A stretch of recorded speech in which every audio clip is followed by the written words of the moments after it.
Missed it.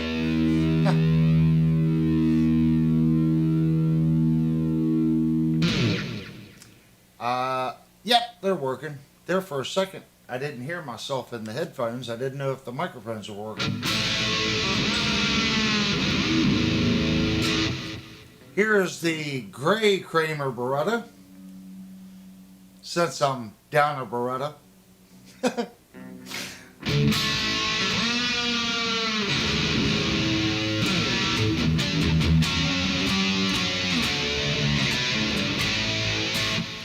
I love the Beretta. You know, when I was searching for a Beretta, both the yellow one and this one are reissues. They're not original 80 Berettas. These both have the maple fingerboards. But for whatever reason, if you go look at Kramer's, they are making the Beretta again with the rosewood fingerboard. It's not $900. It's $2,300 if you get it with rosewood. I don't know what they're doing different on the rosewood model, but it's not worth more than twice the price to go to rosewood over maple.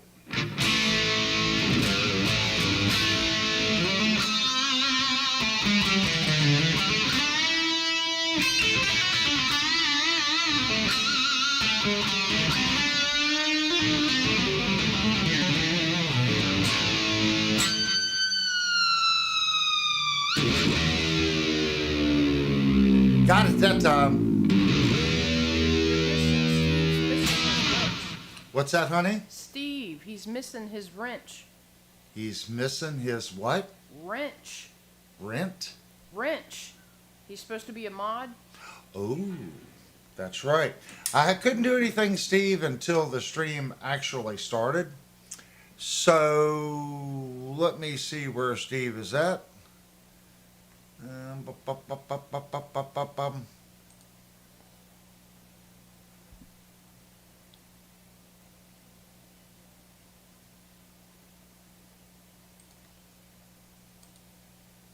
Okay, there you go, Mr. Steve. So the next time you post, you should have a fancy little blue wrench.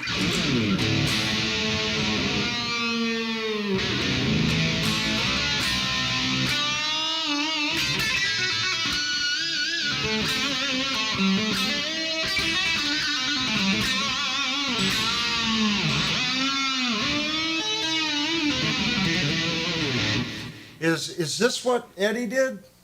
Everyone picks on me about that. I don't hold the pick like that. I hold it between my first finger and my thumb.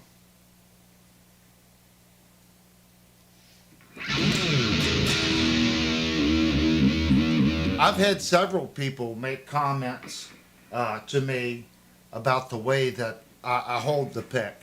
Um, I forget who actually taught me that. Um, it was the way I was playing, and they showed me that technique, and I really struggled with it at first, but I've been doing it for over 30 some years. So for me, it's natural to pick like that.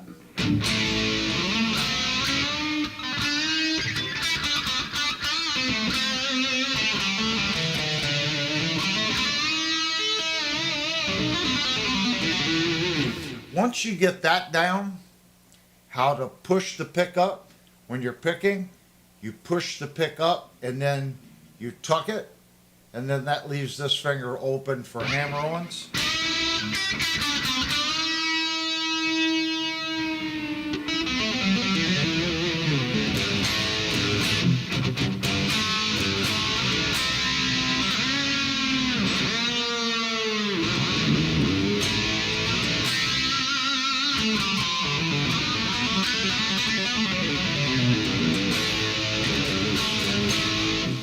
I've just gotten used to doing it.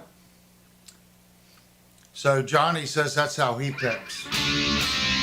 I've never seen anybody else do that.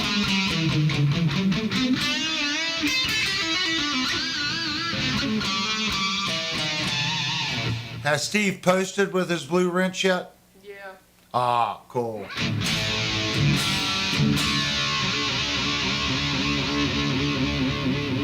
So I did get the gray one out, guys. I like the Berettas. And this guitar I really haven't played in a while. I was playing the yellow one, and I've been playing my Night Swan mostly. So this guitar really hasn't had any love in quite some time.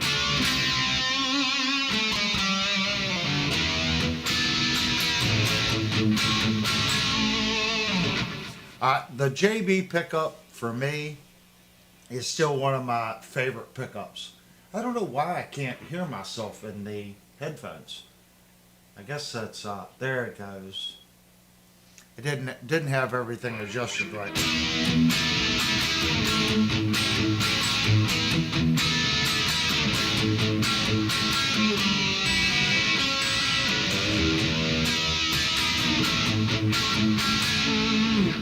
Remember, guys, I like a pickup that breaks up, but when I go into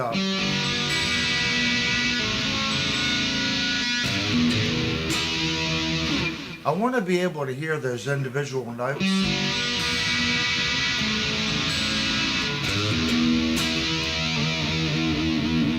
The JB has a nice balance. Is it the most, is it the most driving pickup out there? Absolutely not.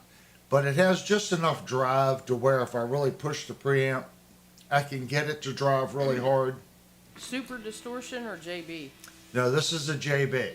It's just the old school JB pickup.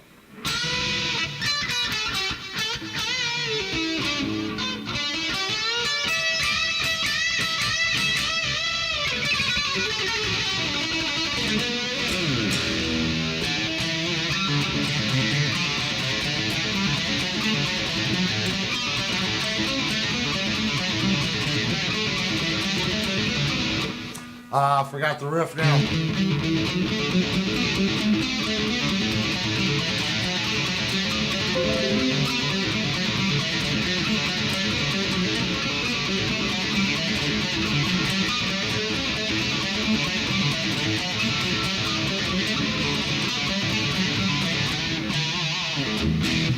The only thing that makes that riff difficult is he down picks every part. If you up pick it, it's much simpler to do, but it loses its sound.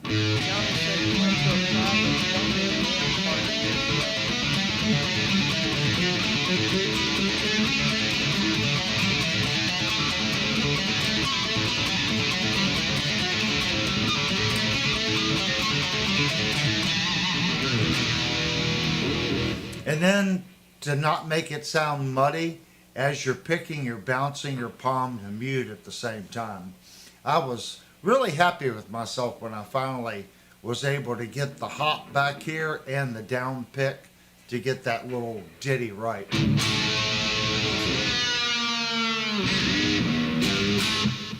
SH11 bridge pickup. Is that the jet against the Egnator? No, that guitar is leaving probably tomorrow or Monday. Today was crazy, so we didn't get anything out. That is the yellow Kramer that's leaving right now. It's completely finished.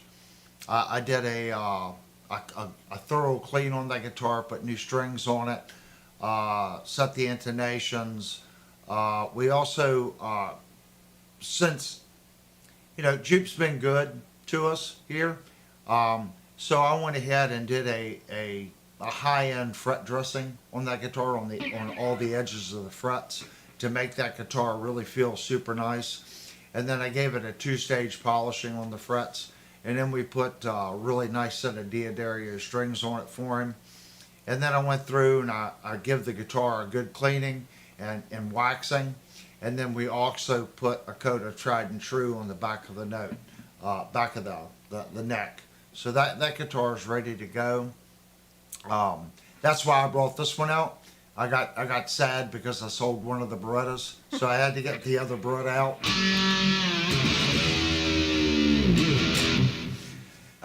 This is a really good guitar, guys. Have you ever tried out a Seymour Duncan SH11 bridge pickup before? It's way better than the JB. I don't know if I have. I tell you, there was another Seymour Duncan. If someone wants to look it up, whatever comes stock in the Dean MD24, those two Seymour Duncans in that guitar I really liked. They actually had, I think, just a little bit warmer sound than the JB. Now watch, it'll be a JB in that guitar and I'll sound like an idiot. I think it was it's a TB4. No, it's not the TB4. Someone look up what's in the Dean MD24. I did like those two Seymour Duncans, but I do not think it was an SH11 in that. It could have been, if someone wants to look it up. Johnny said you got a Windows notice. They heard it. Yeah, my computer gives me all kinds of notices. I had that turned off because it was doing that. If you go back when we first started the stream, I was getting all kinds of USB, and the Windows notices, and I had all that stuff turned off, and the computer did an update this week, and now it's been doing it constantly. So I'm going to have to go back in and tell it I don't want the audio notification like I was getting.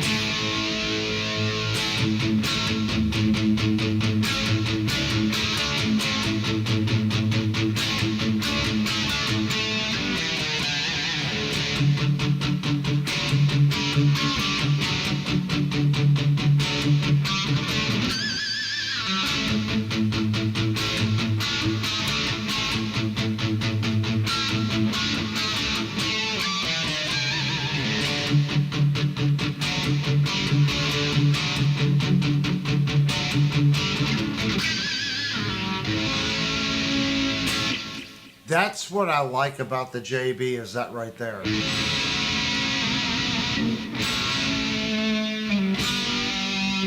It does so well with what I call the little half chords.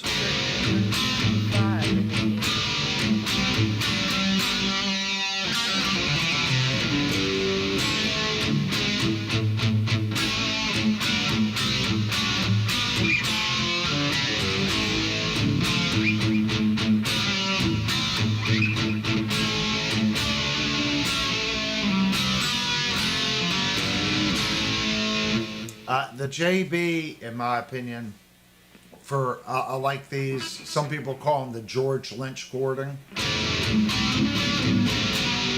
The JB, they really sing out just like this one.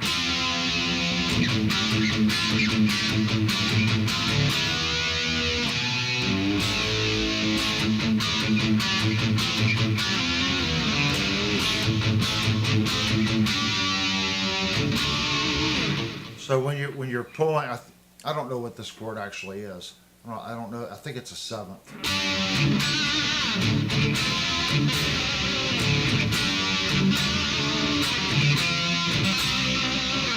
The JB just does that really well because you're not playing full chords, so you get those little accent notes.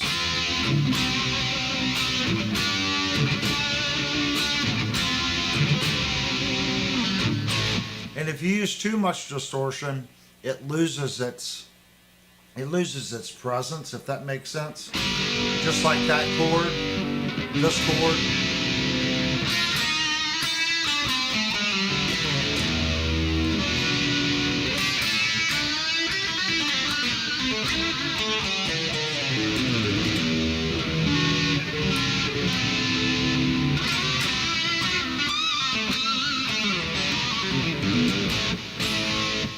I like the pickup. Are there gainier pickups out there that you can get better harmonics and pitch squeals out of? Yeah, there are, but everything's a trade-off. So for right now, I still think the JB's a great pickup for that. You know, it always has been. It was the staple in the 80s. It still does well.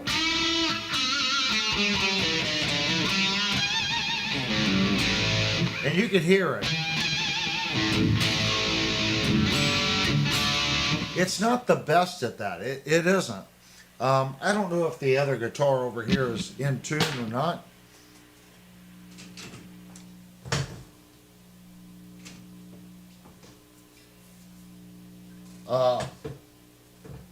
This guitar for me really does well on the harmonics. I just literally pulled this out of the bag and stuck it out here.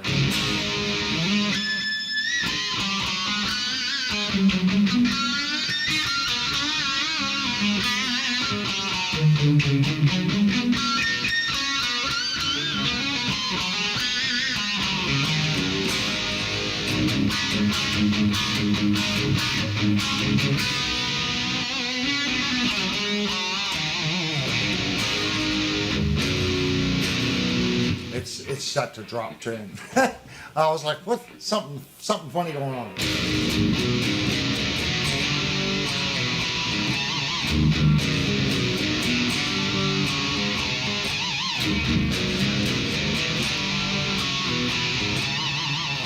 It's easier to get harmonics out of this guitar.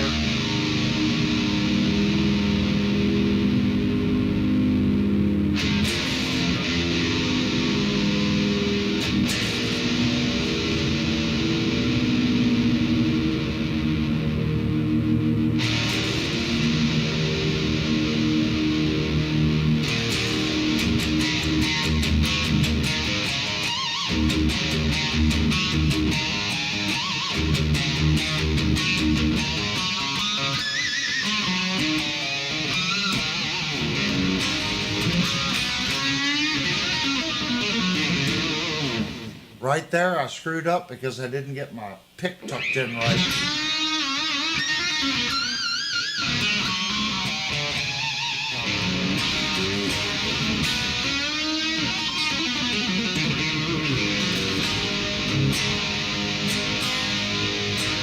Not too bad. It's been, what guys, a month and a half or so, 2 months since we played this guitar? No. Yeah, on the stream? Well, on the stream, yeah. Yeah. Well, I haven't played. It's been in the bag. When was the last time we played it?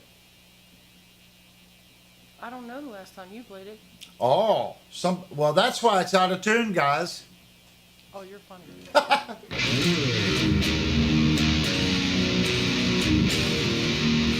But not too bad. This guitar holds tune well, but these are the quantum pickups, and they just, it's easier to get those squeals out of these pickups versus the JB.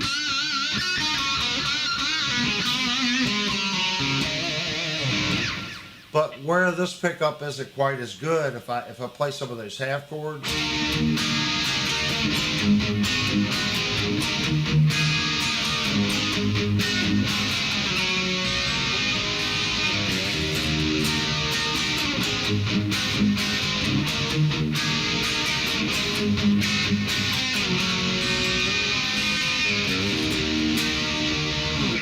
They're still good, but they're not quite as ringy and chimey as the JB. And they're a little dirtier. And that's also why you're getting the harmonics a little bit better out of these pickup staves, a little more push.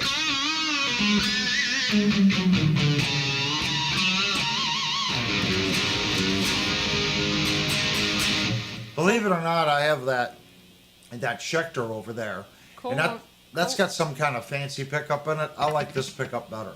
Cole wants to know if this Ibanez is your most playable guitar, and is it better than the Schecter? All right. There's two ways of answering that. Yes, this is a far better guitar than the Schecter for the money.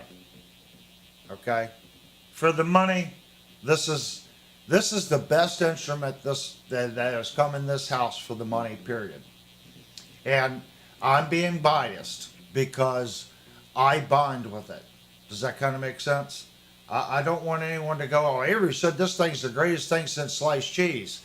If you play like I do, and you like the same kind of sound, and you have a similar style, I think for $450, you can't go wrong with this guitar. It's got a matching headstock. The pickups are awesome. It's stupid light. It's $450. I can buy 3.5 of these for the price of that Schecter. So that means on stage I can have one tuned to 440, I can have one tuned to half step down, and have one tuned to drop D. And if I go to break during between set 1 and set 2 and someone steals it, I still have 2 more. That being said, the Schecter is a better guitar. The tremolo system on that guitar, it has a Sustainiac in it. The fret ends are done better. It's a neck through construction. The back of the neck feels better, but it should. It's over 3 times the cost. But if you gave me one of the two to play out live, believe it or not, I'd probably pick this one. And I can get away without the tremolo, but I would pick this guitar for 2 reasons. If something catastrophic happened to it, I'm only out $450. Plus, this guitar weighs hardly nothing. So I can hop around on stage and not get neck fatigue from the strap on my shoulder. I'm not going to be bothered with this guitar because it's so light. Okay, and for my playing style, I don't necessarily have to work too much to get the harmonics out of it.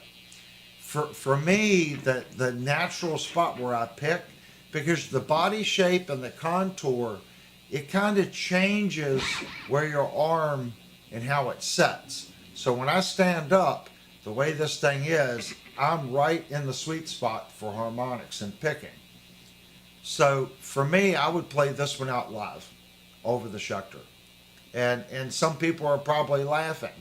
The Schecter is more for me. I think you guys know how I feel. Your guitar is more for you. If you've got a guitar that is of this quality, I can play it all night long. It's not going to bother my hands with the fret ends. It's got good pickups in it. It stays in tune. This is all you need. Have you fixed the wandering pup yet on the Schecter? No, I have not fixed the wandering pump. As Birdman says, Shecky. Shecky. Shecky needs to have the pickup fixed. If I knew a good guitar tech that could get on that, I would send it to him. I got Searching for Tones guitar downstairs. And then I have, there's 2 more downstairs. And today I thought I was doing a simple pickup swap. There is nothing ever simple when you're modifying guitars. Firefly decided all right, I want everyone to see how this pickup's routed. You see right here, see how that's square right there? Because the pickup tab in here is square. Well, go look at the Firefly FFST, white ash guitar that they make. This is a triangle. So that tab on the pickup that Firefly is using has got some proprietary tab on it. So all your standard pickups won't fit it. Without Yep. without talking about the price of the guitar, what's the easiest playable of all your guitars? Jet, Schecter, Ibanez, so on. Uh, I'm gonna probably say as far as ease of play, and it makes me want to play faster than I can play would be the Schecter. And believe it or not, that's probably one of the instrument's downfalls. It is the sometimes guys you can buy an instrument that's past your playing skill. Does that kind of make sense? And when I pick up the Schecter and I start playing fast, I stumble because it plays so effortlessly and everything is so silky smooth down here. The back of the neck is smooth. I find myself not being able to, and it's just me. The guitar is so refined and so nice that I push myself. I end up. Does that kind of make sense? The guitar is way better than my playing skill. So I find myself playing quicker than I normally do because it feels so comfortable, and I don't realize that I'm playing faster and I make a lot of mistakes. Where a guitar like this, is the back of the neck smooth? Yes, it is smooth. Okay? I would say the back of this neck is fine on this guitar. It's not like the Gem that we just reviewed. It doesn't feel like it has 2 o'clock stubble. That being said, remember what I've said about the finish on that Schecter. When you grab the body, you can't hold on to it. It feels like someone just lathered that guitar in butter. That's how the neck feels on it. So I find myself stumbling because I end up trying to play faster than I'm really capable of playing because I haven't practiced enough. My fingers, these fingers and this hand haven't learned how to play well together at certain tempos. And that's just something you got to do over and over and over. You got to keep speeding up your metronome to get faster and faster. I don't want to be a really, really fast guitar player. I listen to fast guitar players, and I'm not saying they can't play, but after a minute of listening to it, I'm like, okay, I've had enough. Because there's no dynamic feel to it. All it is just blistering notes 100% of the time. To me, that's not creativity. That's just showing off speed. Well, believe it or not, everyone in this chat room can get that fast. You can. You just gotta sit there and just and just believe me. If you did that for a year, okay, 10 minutes every night, believe me, you would get blistering fast. It doesn't take that much time. Just sit there and just practice, practice, practice, practice.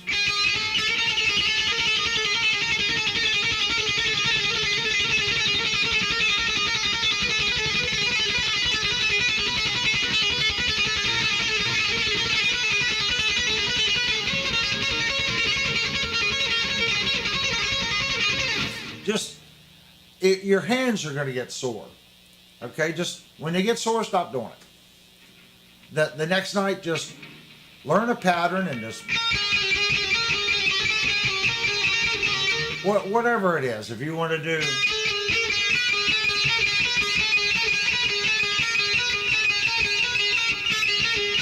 whatever it is, I don't care what it is. Just do it 10 minutes every night. I guarantee you, in a year, you will be stupid fast. I just never really practiced that, if that makes sense. I practice some, what do they call these? Basically, that's a chord.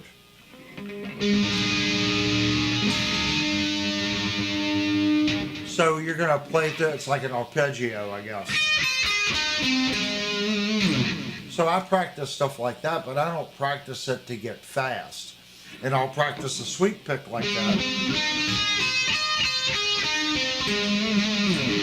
But I'm not practicing it to go stupid fast. I'm practicing it more for like a melody type thing when you're.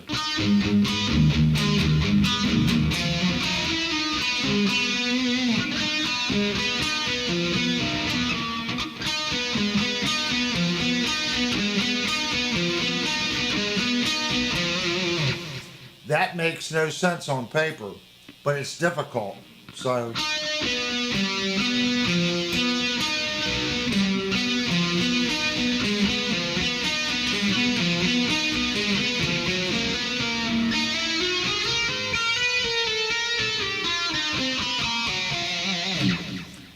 Do things that are uncomfortable for your hand. It may not necessarily be in key, but if you're wanting to play fast, those passing tones really aren't going to matter anyway. You're gonna land on that note and be off that note so fast that 99.9% of the people, if you do hit the wrong note, they're not gonna pick up on it, if that makes sense. I'm not saying that it's okay.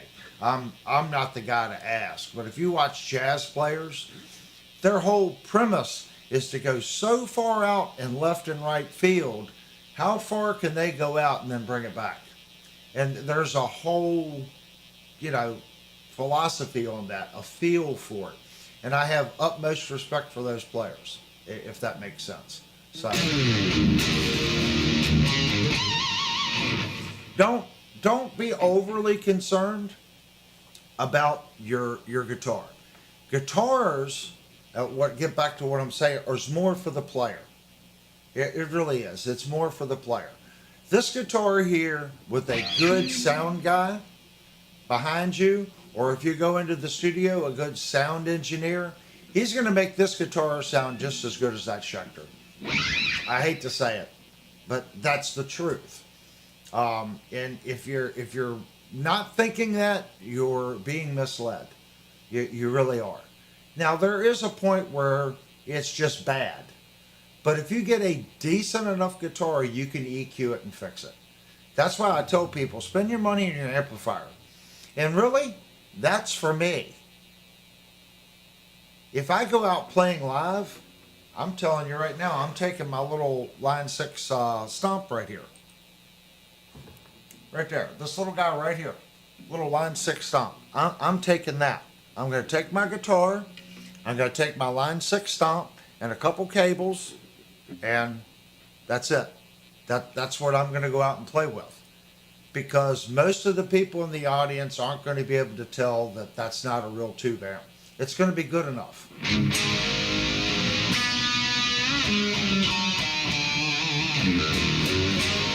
But here, I love my tube amp. Nothing sounds like my tube amp. It makes me want to play. And you might be one of those persons, well, I can't play out live because that sound just doesn't want to make me play. I get it. I do. I get that. That's why you have Axe effects in some of the higher end quad cortex. The what is that other one? The Stadium, the Helix system.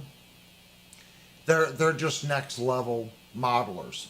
Do they sound like one of these? No. But they're really freaking close. So I think you can get a sound that you can still get that feel out of your guitar when you're up on stage. Because if you don't feel it, you're not going to put that feeling into the guitar. And if you're not getting that feedback, I get it. You're not going to play as well. Again, the instrument's more for the player. But you can find an inexpensive instrument like this that you bond with. I'm not saying that you're going to go down to Guitar Center and pick up every guitar in there and say, Avery told me I could find one. Maybe there's not one in there that day. Keep looking. There will be a $500, $600, $700, $400 guitar, whatever it is. Let's say under $800 guitar that will just hit all the right things that you need it to hit. And it'll be fine. It will be. And I say that we've got some expensive guitars here. Just so everyone knows, I turned allocation away on my custom Jackson. It's just a little tight right here, guys, and I need a new mixing board. So I need to divert money to my board. So I reallocated my Jackson to someone else.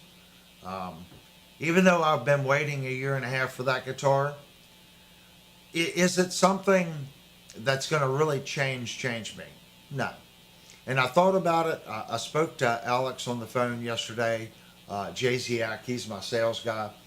Super nice guy at Sweetwater.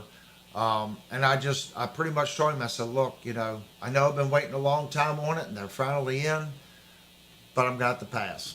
And he was 100% understanding because I had just spoke to him the month before about getting a wing rack. So, priorities.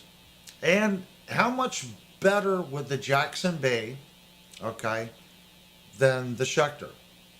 Plus, when I ordered that guitar a year and a half ago, Jackson didn't make, or I was unaware of the Virtuoso line that's made in the United States. So I can buy that red Virtuoso that I played, that's USA made, for the same money that I was going to buy that 27 fret for.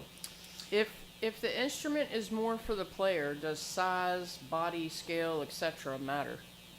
That's more up to you. Again, that's, if you like a baritone and you're doing a lot of, Trucker Bob plays in a lot of alternative tunings, and I'm sure there's other people here that can post. That's what this channel's about.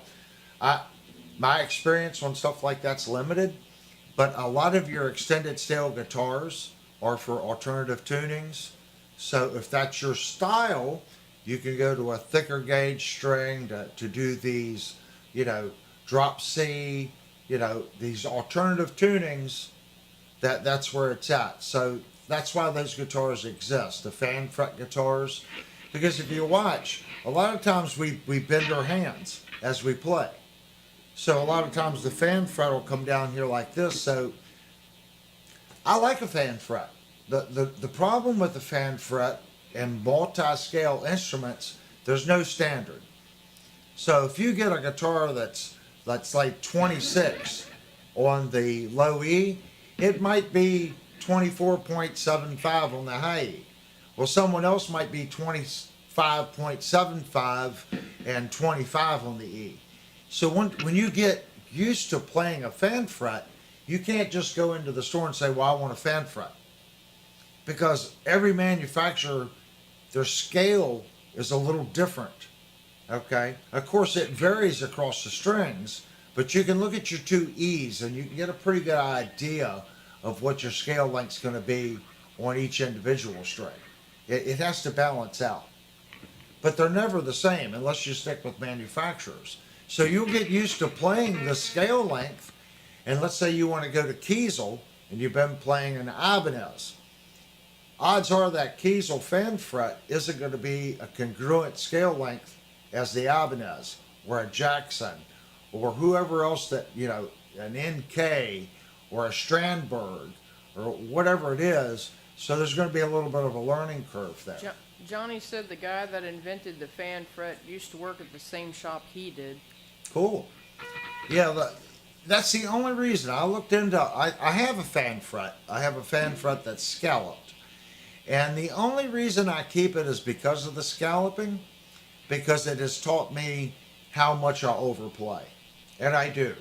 But a lot of my sound comes from me being abusive on the guitar. I get comments sometimes on some of my review videos or even on these that, oh my God, you're beating the tar out of that poor guitar.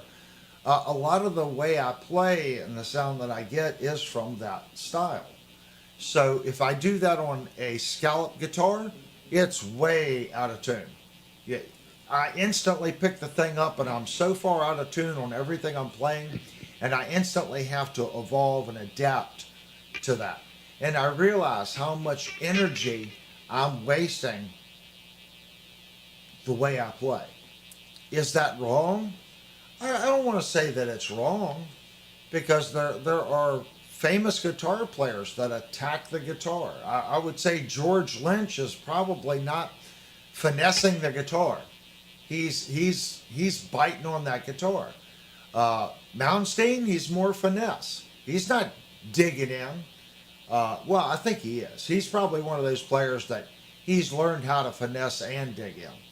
Does that kind of make sense? So It's really up to you. All I'm saying is the guitar is for the guitar player. When you're out playing in a bar, they're not going to tell the difference whether you're playing a Marshall or a Sedano. They're not. They're just not going to hear it. They're not going to be able to tell if you're playing this cheaper RGA, or an $1,800 RGA. It's more for you. If you're comfortable and it brings something out in you, then go for it. I am not the person that's going to say you're wasting your money. If a $7,000 Murphy Lab is what you always wanted, and you bond with it, and it's just your holy grail guitar, I get it. I do. Would I pay that for it? No. There's a limit for me. I don't think I could right now in today's economy. $3,000 would be the maximum I think I could pay for an instrument, because I know what I could build on the Kiesel website for $3,000.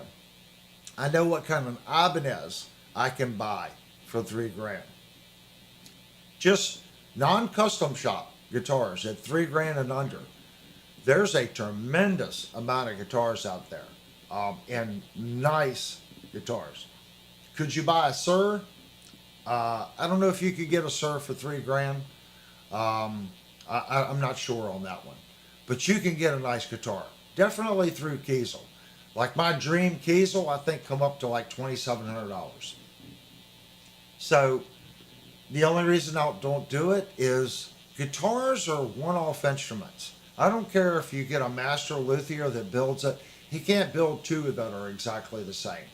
So it's hard to lay your credit card information down on a guitar that costs that much that is non-returnable. And Kiesel is always made to order. Now, I don't know if you got it and you didn't like it. I don't know how Kiesel does that, but that's a lot of money to put in a guitar that you can't physically touch and play. And I say that when you go and if you want a Gibson, do not buy a Gibson online. Go and play it. Gibson, there's a reason why they say, well, that was one of the good ones. Gibson's bad for that. When you find a good one, it's a good one, but they're not all good. I think every manufacturer is like that. Ibanez, exact same, guys. I don't want to be a fanboy of anybody. I know everyone has a favorite brand, but don't be so much of a fanboy that you're blind to think that company that you're parroting can't make a bad instrument, because they can. Maybe you just haven't played one yet. But everybody, I don't care who it is, whether it's Kiesel, I guarantee you bad Kiesels come out of that plant. Sometimes it happens, guys. The stars don't align and something just doesn't work and it's a dud. We pray that we find good ones like this one, at cheaper prices. And I think that's pretty much why I started the channel. Just to find really good guitars. All I can do is give you my opinion, if that makes sense. And then you guys make your own decision. That's why when I go and I do the reviews, I look at the fret ends, I'm looking at the scratches on the frets. I'm so picky at the fit and finish, and people are like, oh, you're too picky. Well, maybe you don't care about the body and you're more about the intonation and the factory setup. Well, someone else is going to be really, really picky about the binding and the inlay dots. Somebody else might be all about the end dressing of the fret and how well the frets are finished. Someone else might be all about what tremolo system, locking tuners, or if it's got a three-piece, 5-piece, 7-piece, or a shiplap joint neck. So I got to pretty much really look at every part, and I miss things. I try to go over the radius, all these things, because someone's always going to say, well, what's the pickup rating? What's the guitar weigh? You got a super chat from Niles. Oh, thank you, Niles. And Searching for Tone said Gibsons really are the brand you need to play before you buy, or make sure free returns. Exactly. Guys, I've had two Gibsons. I had a Gibson Les Paul, great guitar. I had a Gibson Explorer, phenomenal guitar. Got rid of both of them. because I thought I was going to need lower back surgery after the third set playing those guitars, especially the Explorer. I have pictures somewhere of me playing out with that Gibson Explorer. That thing was miserable. Miserable. When you get to the 11th song, you are wanting that thing off your shoulder. It was unbelievably heavy and awkward. Every time we played small places a lot. So every time you turn around, you're hitting a stand or the cymbal stand or this or that, and the beak, the tip of the headstock up here was beat, and that long horn sticking out. There wasn't any paint left on that. It's an awkward shape. It's not stage friendly. It looks cool, but it's heavy and it's not stage friendly. Niall said use the super chat he gave for the new board. Every bit helps. Yes, guys, your old super chat is what funds the channel. It really does. This isn't an infomercial for the channel. It's up to you guys. If you notice, I do turn commercials off. If you guys are willing to take your Saturday night to come out here and hang out with me and talk, I don't think you should have to sit through commercials. This channel also doesn't have memberships. If you come in here and chat, you're a member of the channel. I don't do this for a living. I don't plan on doing it for a living. So if you want to donate money, I do use some of it to buy stuff like this microphone that the people here bought. But 99.9% of it goes to your all's guitars. Whether you've mailed me one to fix or we take a budget guitar and we fix it and we resell it. I don't make anything. I usually lose, so that money kind of offsets that to where we can bring other instruments in. And I lose all my labor. So right now, if you guys are familiar, we're working on a George Lynch Firefly. I'm going to end up with $500 in that guitar. There's no way. If I get five, great. And I've had to rebuild it. So will the guitar be worth more than $500? Yes, it'll be a great guitar. But it's still a Firefly. Does that kind of make sense, guys? So I can't, in good conscience, sell that guitar to somebody. You guys have seen it. As soon as you touch the bar, it goes out of tune. I'm not gonna sell that guitar to somebody, especially someone learning. That's horrible. So the super chat money buys bridges and stuff to fix the bad guitars that come in for review. And then later on, hopefully people comment in those reviews and maybe the product gets better. Maybe Firefly and Leo James and Grote and all these other companies can listen to the YouTubers. And what's sad is there's very few YouTubers that aren't infomercials. So that's not helping the company. When these other channels do Leo James and they talk, is this the best guitar on Amazon? Blah, blah, blah, blah. That's not helping Leo James. How is that helping their company? It's not. Tell them what they're messing up. Whether it's just a piece of foam under the pickup. They can buy a whole sheet of foam over in China dirt cheap. You might be looking at, it's going to cost them 5 or 6 cents to add a piece of foam to the bottom of those pickups to keep them wobbling around like the first monsoon. They did fix it on the second one.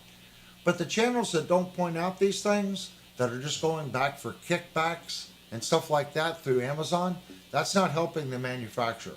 Timothy said it doesn't matter what brand you buy. If it's made in Indonesia, it's made by Cort. I think does Samac, was it Samac, S-I-M-I-N-K or whatever that's, where, is that China or do they not have an Indonesia factory? I'm not too sure. I know they were the two big ones. And then IYV is in North Korea, I think.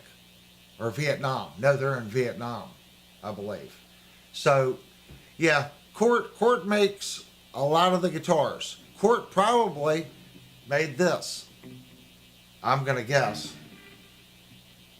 Made in Indonesia. Does anyone know who Ibanez uses? Does Ibanez use Cort? I'm going to say this is most likely a Cort guitar. Paul Reed Smith, Cort.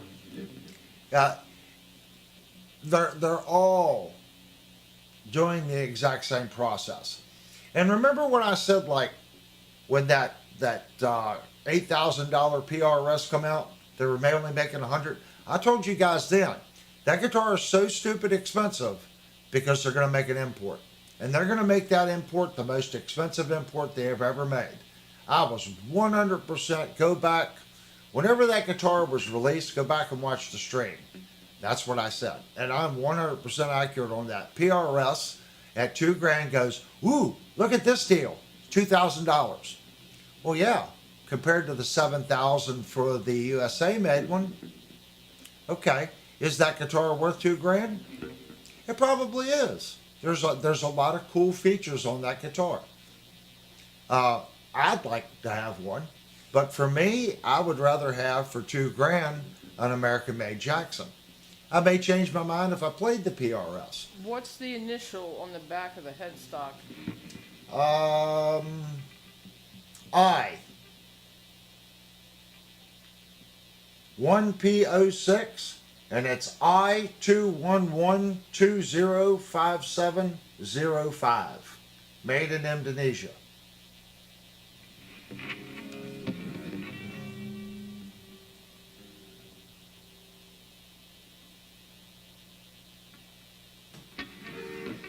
I'm going to say this is probably a quart.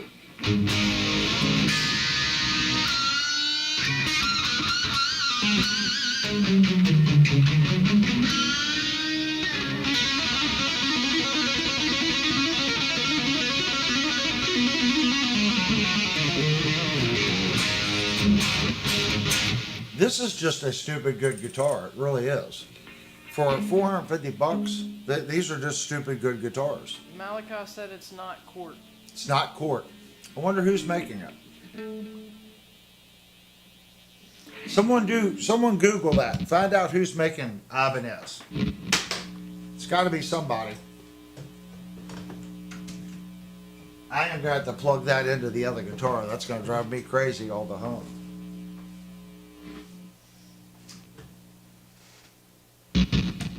There we go. Much better. Has it been an hour?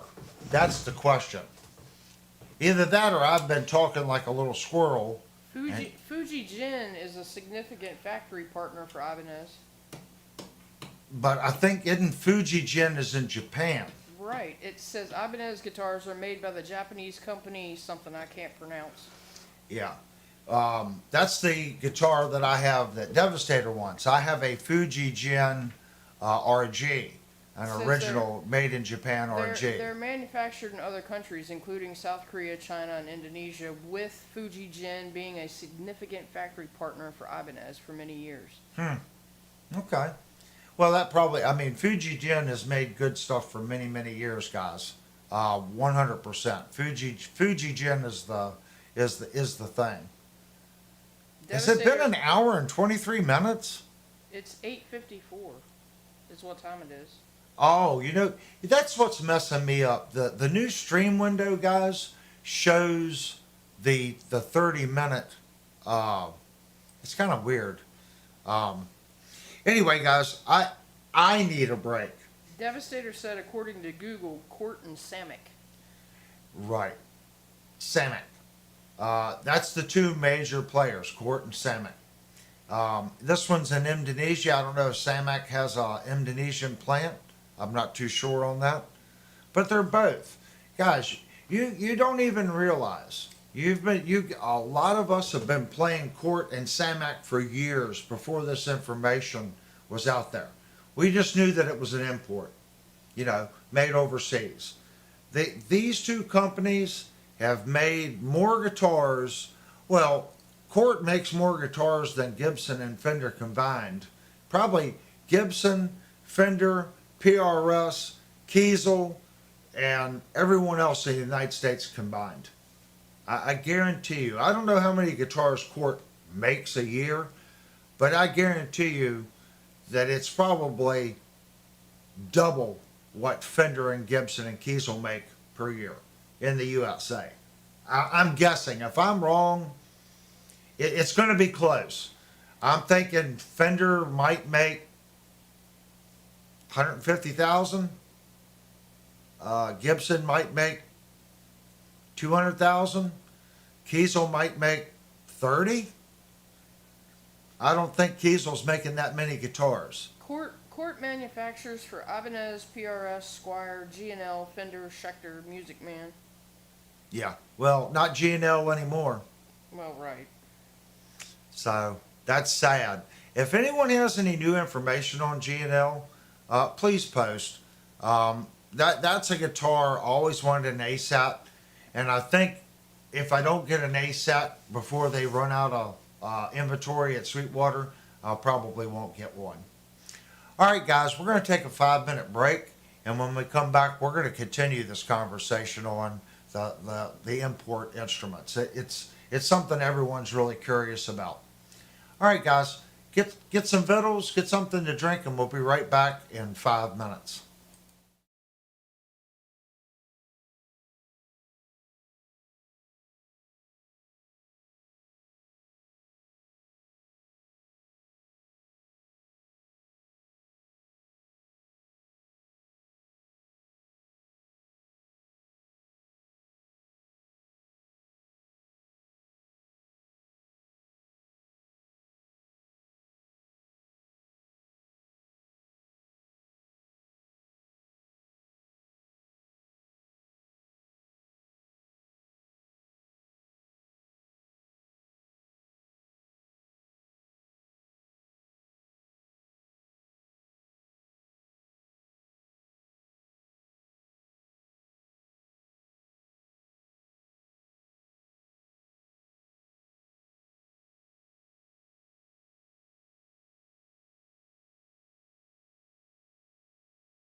Okay, guys. I see the topic is still going on with the G&L. Um, I've had the opportunity to play a couple ASATs, and the ASAT was a great guitar. I just never bought one. Everyone knows I'm more of a hair guitar player. I do have instruments like that, and I got one out for tonight, sitting right here in this case that we're going to work on, and it's an instrument that I know I've had on the channel before, and people ask me, so well, why would anybody buy that instrument? So sometimes, guys, an instrument will make you play a certain way.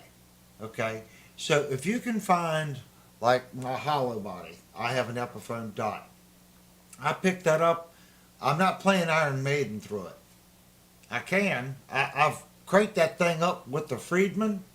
That hollow body will distort and play metal like you won't believe. The drawback is it's a hollow body, so when you have that tube amp cranked, the body starts resonating, and it's a hollow body. But at low volumes, that guitar kicks butt with distortion.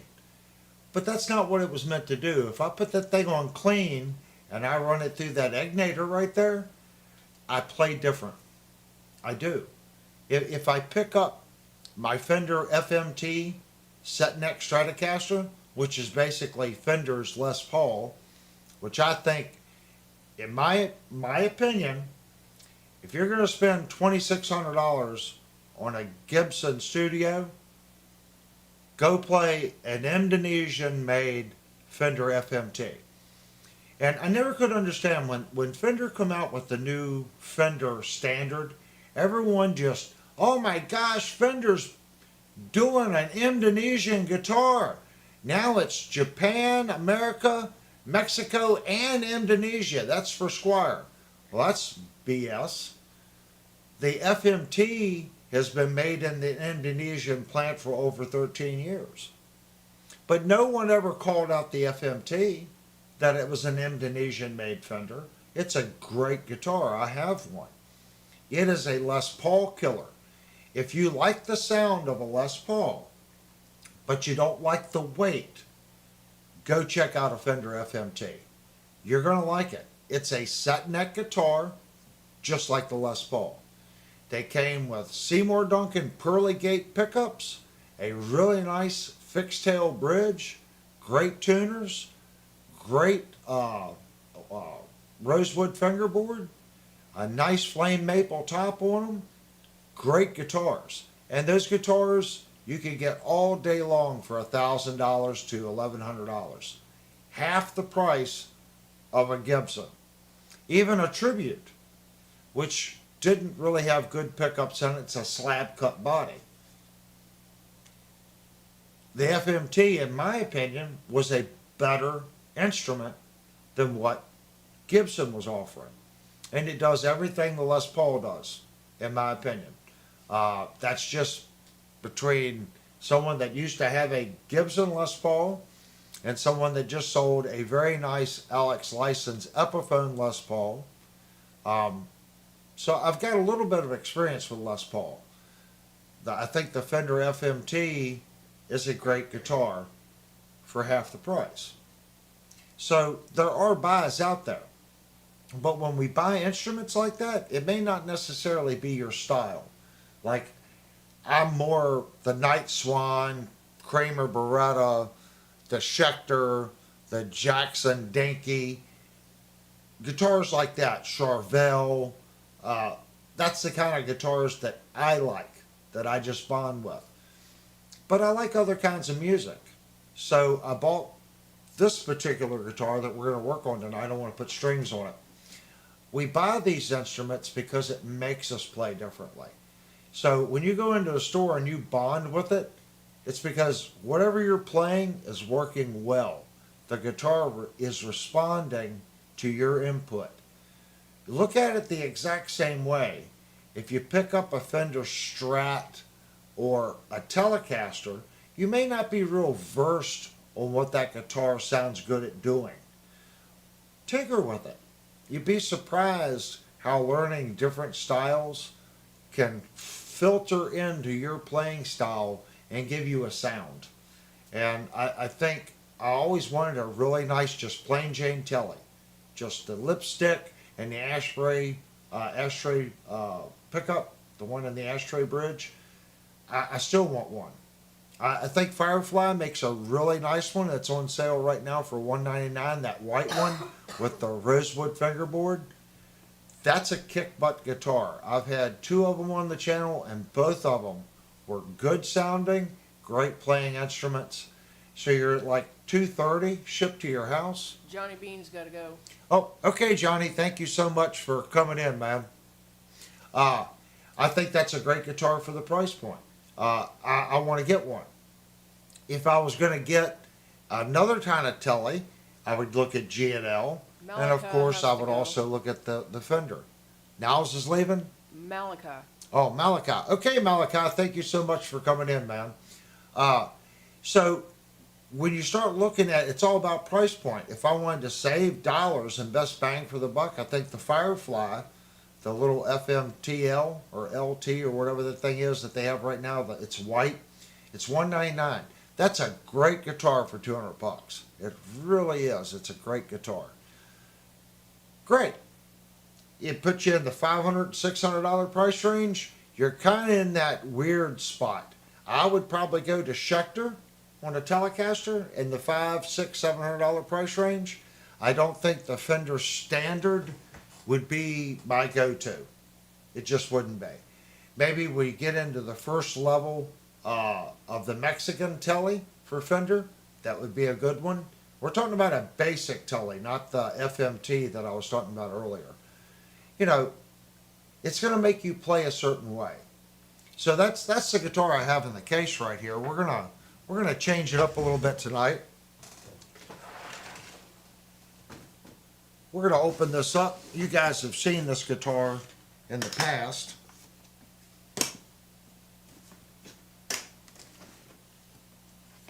This is my Nashville Strat.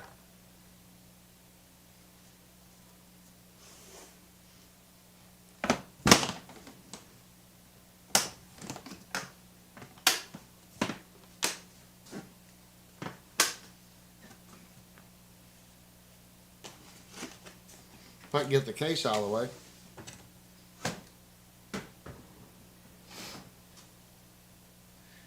The strings on this guitar is just dead.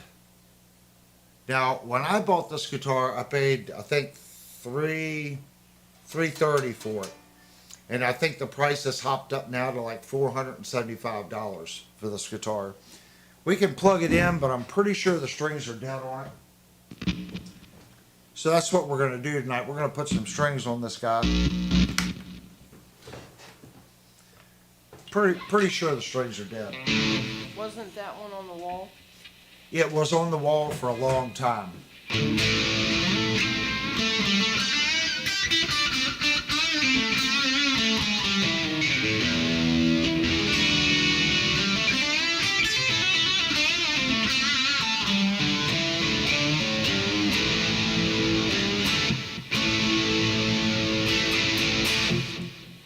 Everyone knows I like Stratocasters. My problem with the Stratocaster is the volume knob.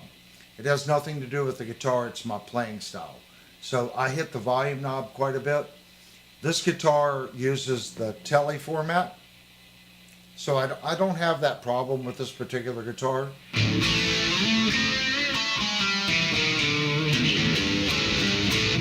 That's what I'm saying. Sometimes, especially if it's something that I don't play the style that I play on this guitar that much, so don't feel comfortable going out and spending $2,000 on a Fender Nashville Strat. This is a good guitar. This is a really nice guitar. It's got decent fretwork. The back of the neck feels good on it. The fit and finish. We did a review on this guitar, guys. You can go back and check it out. It was a decent setup, decent manufacturing. You got to remember, this is when I bought it, sub $350 guitar. So if you can find one and you like this style instrument, I think this is a great guitar.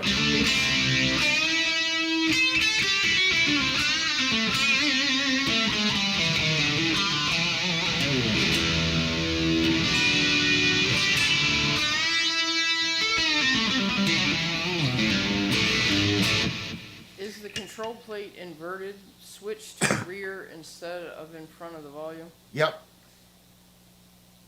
The switch is back here towards the butt of the guitar. Mikey wants to know, when are we going to put strings on the yellow Firefly?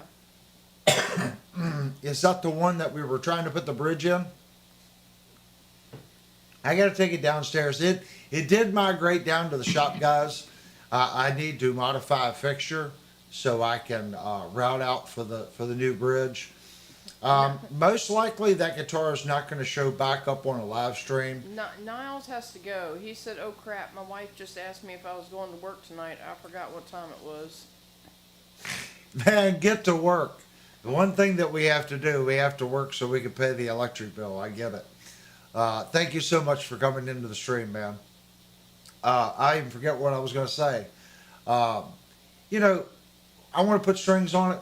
That was the reason why the guitar come off the wall. Is because I was picking it up and it just felt dead.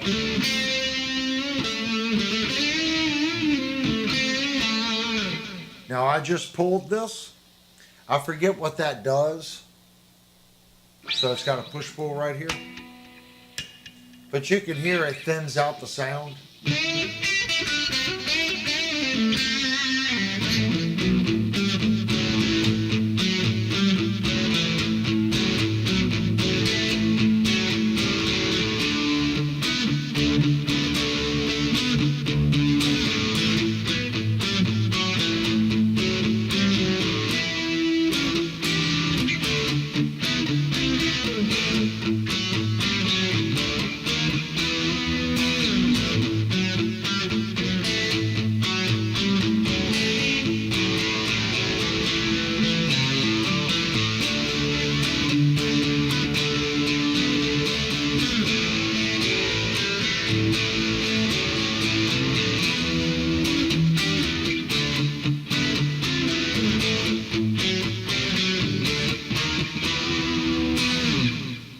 Got a good sound. That's the neck position. Go to our second position. This is still pulled up.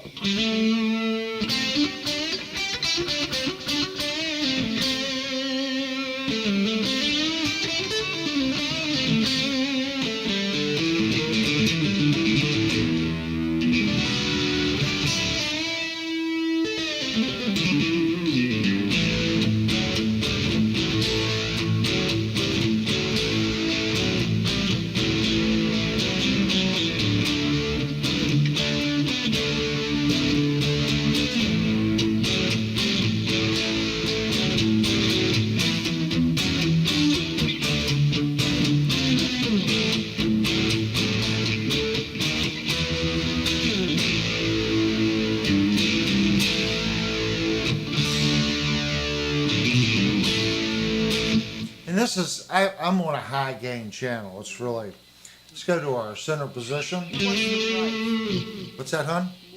What is its price? When I bought it, it was $325. The last time I got on Reverb, they were going for anywhere from $425 to $475 for this guitar now. And that's Fender, the last year, has had some massive price increases this past year. Birdman wants to know if you can tell him what's going on in 2 and 4 for it to sound like that. I don't really know what 2 and 4 is doing.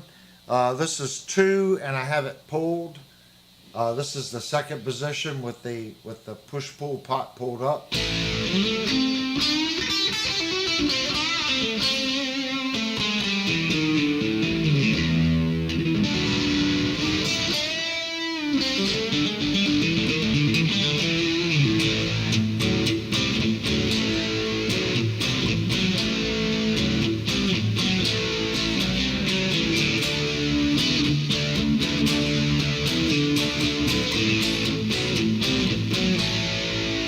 If we go up to the fourth position, this would be fourth position with the push-pull pulled up.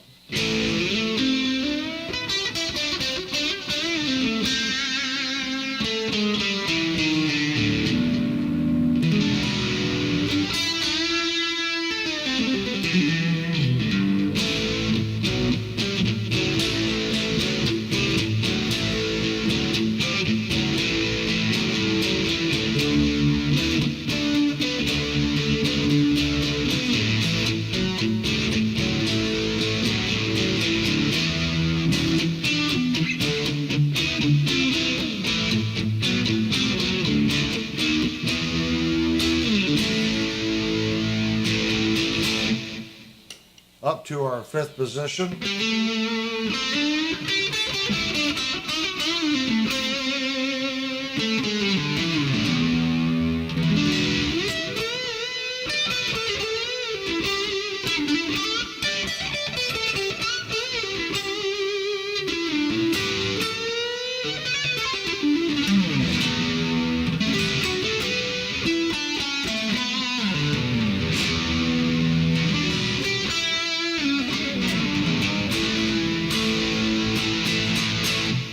Now if I push it in,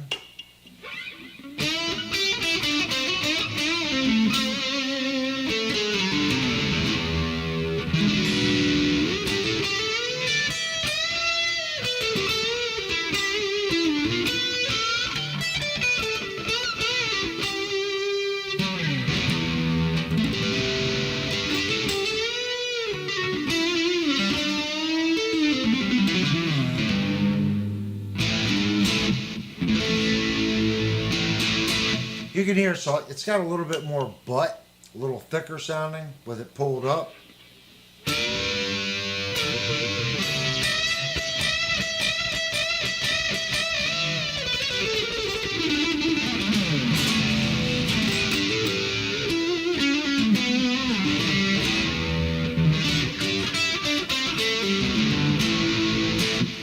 Little quack here. You can hear it's got a little more quack. If we go down to the second position.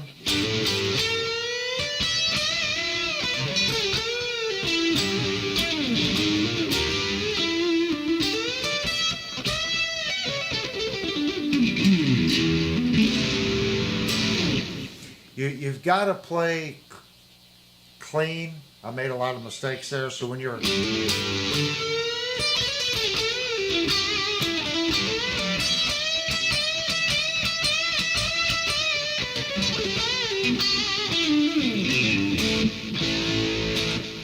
you gotta move your fingers quickly, but you gotta move them quick enough to be able to dig in to get that sound.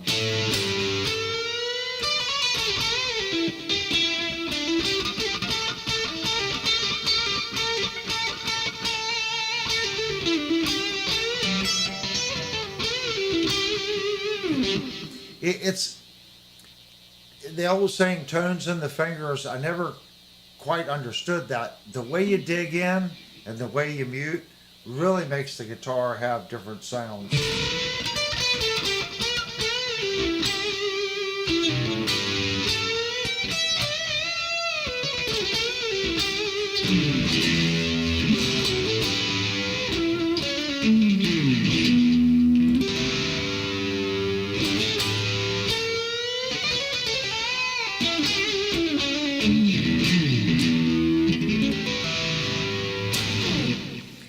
Practice that digging and then bending. You know, they call them old band bends. They call them whatever they want. Nothing sounds better.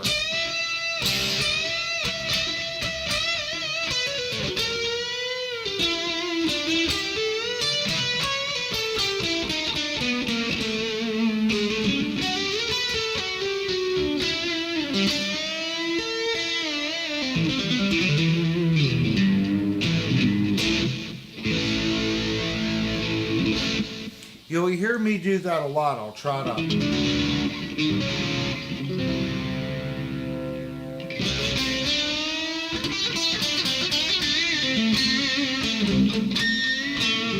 There, I'm really digging in.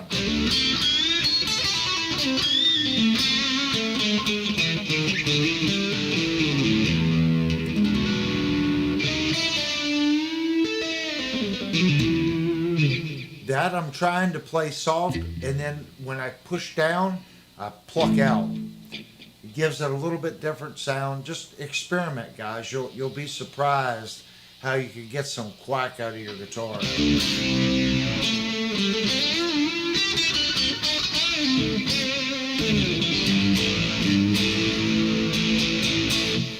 All right, well, we're going to put strings on this thing, and you're going to be surprised how much a new set of strings will help this thing.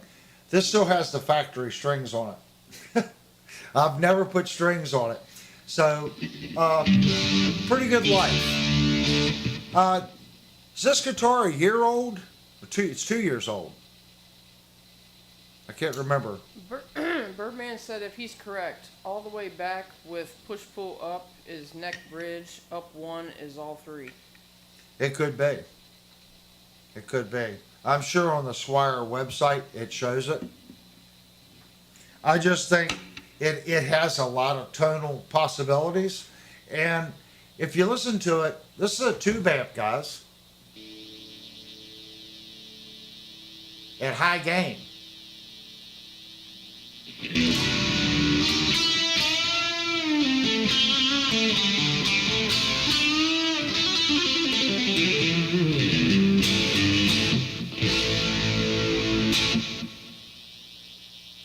You don't see me turning the volume down.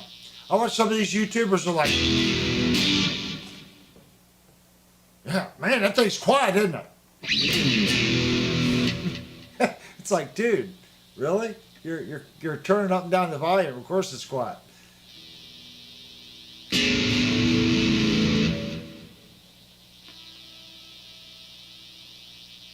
Your amplifier. I know they're getting a lot of gain. I'm getting a lot of gain too. I don't have that problem. I don't know what they're doing wrong, but they're doing something.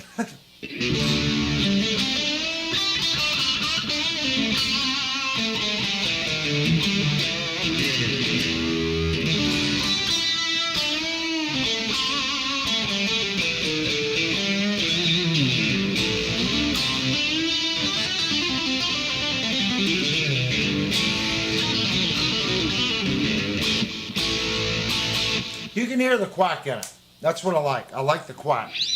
All right, I'm going to take my headphones off.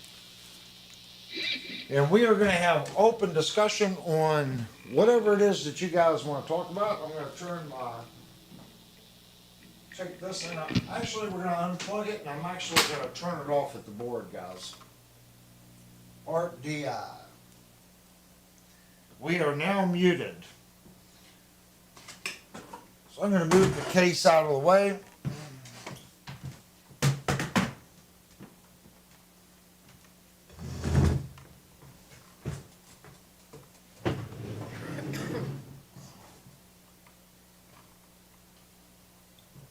We do have another camera, so let me get the other camera fired up.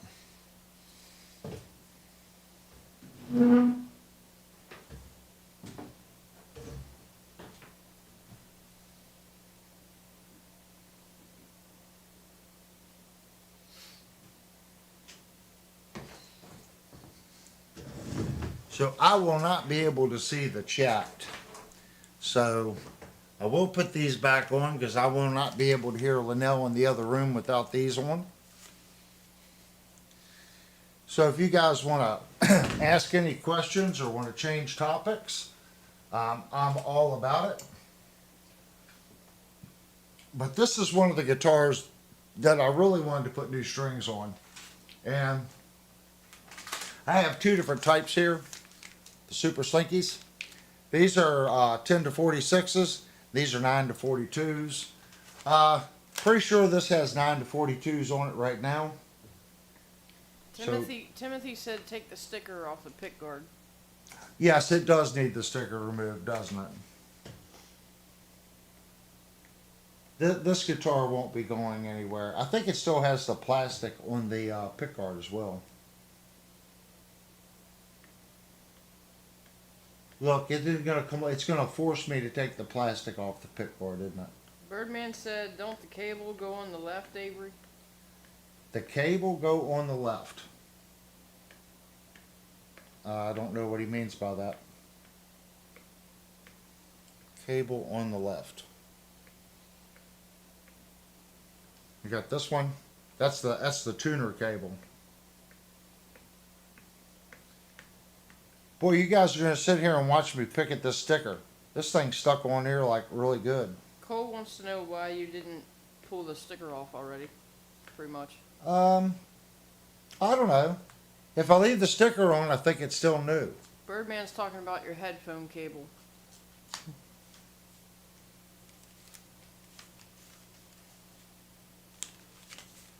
Is that better? I think it's lefty and a righty. I don't think it doesn't feel any different. Could be. Sticker's gone, guys. I think we're just gonna do these 9 to 42s. CMBR says sticker has tone though. I'm telling you, yeah, now it's not gonna sound as good. I took the sticker off. You know, I think I still have several guitars that have the factory stickers and hang tags on it. We got rid of a guitar today. I'm not going to say which one. But we got rid of a guitar today that still had the hang tags on it. Been here for 3 years. Still had the hand tags on it. You know, I don't know. It's one of those things. I just don't think about doing it, if that makes sense. I'm looking at this fingerboard and it's pretty grungy. So we might have to give this thing a nice cleaning with some F1 oil too. You can see how they've done the string on that one. And the string goes through on this guitar.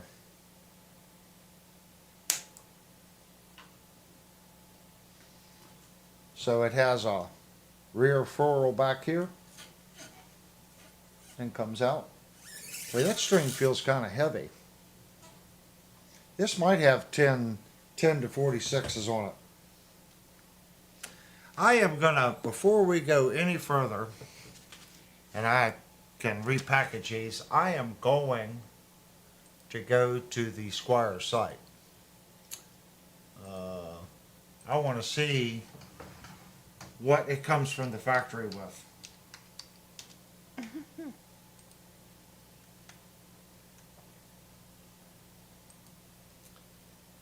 this is the Nashville Squire. Oh my gosh, they still have the Hello Kitty guitars.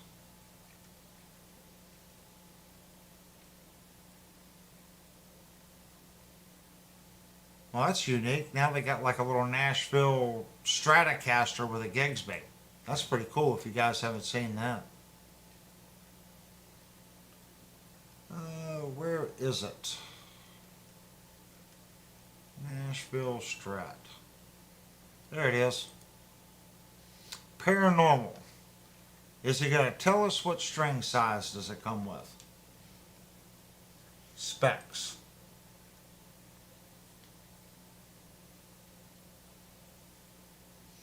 Five position. So position 5. Position 1, bridge position. Position 2, bridge and middle pickup. Position 3, middle pickup. Position 4 is middle neck. Position 5 is neck. Controls, master volume, master tone, push-pull. Push-pull switch on tone adds neck pickup to positions 1 and 2. So on this position, if you pull this, it adds the neck pickup in position 1 and 2 only. So in number 2 it would be all 3, and in this position it's the neck and the bridge. That's pretty cool. Kurt said that I am a noob sticker was just removed. You just went pro, Avery. Oh man, I can't have that. Mikey wants to know if you're going to get a Floyd Rose for the yellow Firefly, or you're still going to go with the Godo. I am gonna stick with the Godo. I'm gonna route the bridge a little bit, route the body just a little bit for it to clear. I mean, I could get a Floyd Rose for it. I have a German-made Floyd Rose over there. I just don't want to stick it in it. I think the Godo would be a good bridge for that guitar. I only have to route, I need to take out about 3/64 of an inch, a little under a 16th out of the pocket on this side, and it'll be fine. Um, so if you have one of those Fireflies, guys, and you're watching the channel, a Godo is not going to be a drop-in replacement. You're going to have to go to a Floyd Rose Special or a Floyd Rose FR1000, something like that, or a licensed by Floyd Rose Bridge. Even though technically I think the Goth is, you're probably going to have to stick with Floyd Rose. Guitar Bob said the Hello Kitty is re-released. It's $5.79 for a single pickup. He said nope. Yeah, I want one too. I'm just not paying that much for it. I'm 100% with you. It is not telling me string size from the factory, and I thought it would. What it ships with: single coil, never tall, scale, dual wing, 4-bolt squire, 3-ply attachment. Oh, 9 to 42s from the factory. Right there. So we are golden. I am going to stick with what I was going to put on the guitar. Penagor said he got his youngest niece an original Hello Kitty back in the 2000s, 2000s. Sadly, she sold it when she didn't know what she had. You know, they had the white one. I really liked. I wanted to get one when they re-released it. I just wasn't going to pay $600 for it. I couldn't. Arts doesn't get the obsession with Hello Kitty. For me, it was just a novelty thing. I think it would be kind of stupid to have a Hello Kitty guitar and run a lot of distortion through it. I'm sure that guitar isn't any better than this guitar right here. This guitar is probably the better guitar, if that makes sense. It was just going to be one of those things. You got a Hello Kitty guitar, and it's a kid's guitar, and you're going to play, hard metal through it. Art said only old men buy them. Hey, I got the gray hair, man. I'm getting there. Trust me.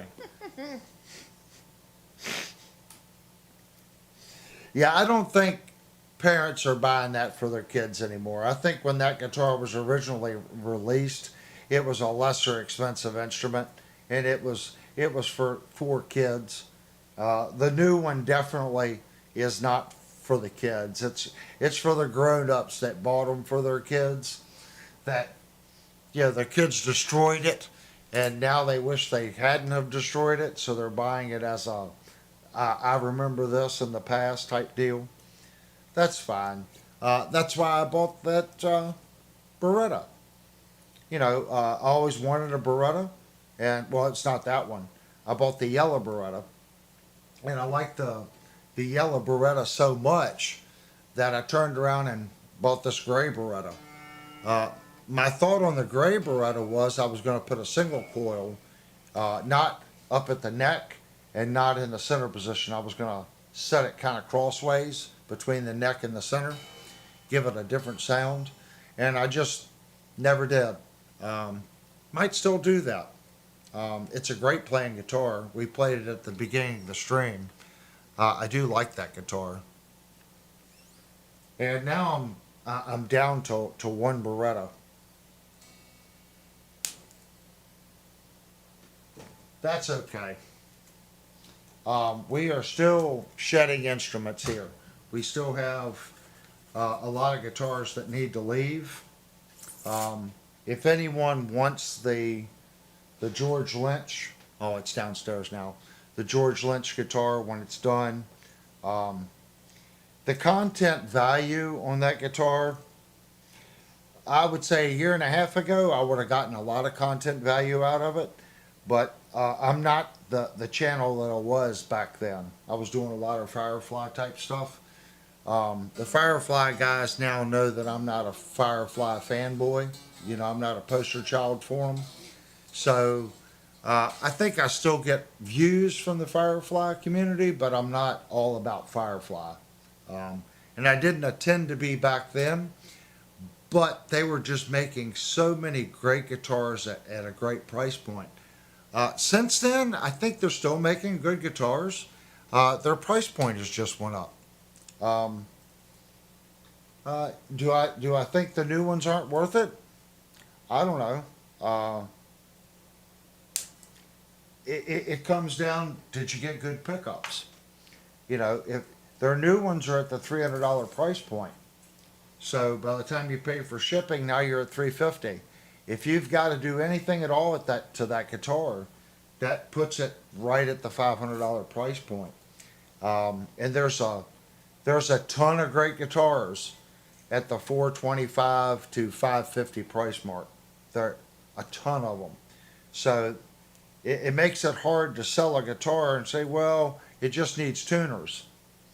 Well, if you're going to do the work yourself, I kind of get it. But a good set of tuners is $60. It really is. There's another company, Cash, makes some for about 35 that I've had good luck with. But if you want a good set of tuners, plan on $60. And they're not great tuners are $120. Things are expensive. You know, it's the finish on the tuners. That's the thing. A lot of the cheaper hardware tarnishes quicker. You know, so yeah, you might have got it cheaper, but how thick is the plating on the finish? There's a reason that it's cheaper. There's always a reason, guys. We just try to find the guitar and the stuff that they've skimped in the right places. That one feels like, no, there it goes. That one felt like it was stuck. That usually what I would do, guys, is I would take a string off each time, and that lessens the pull on the neck back and forth. But the neck on this guitar is quite dirty. If you can't tell, I like playing this guitar. So this guitar has had a lot of playtime. I could see. Okay, this guitar gets played a lot here, here, here, here, here, here, here, here, here, and here. Not so much between here and here. There's a little bit of wear right there, a tremendous amount of wear right here, a little bit there, a little bit there, here, here, here, and in the flat, all through here on the lower register. So pay attention to your guitar. It'll tell you where you play. I'm actually surprised I have that many spots in the neck. That's a good sign. That means I'm playing the whole guitar. Every part's getting love.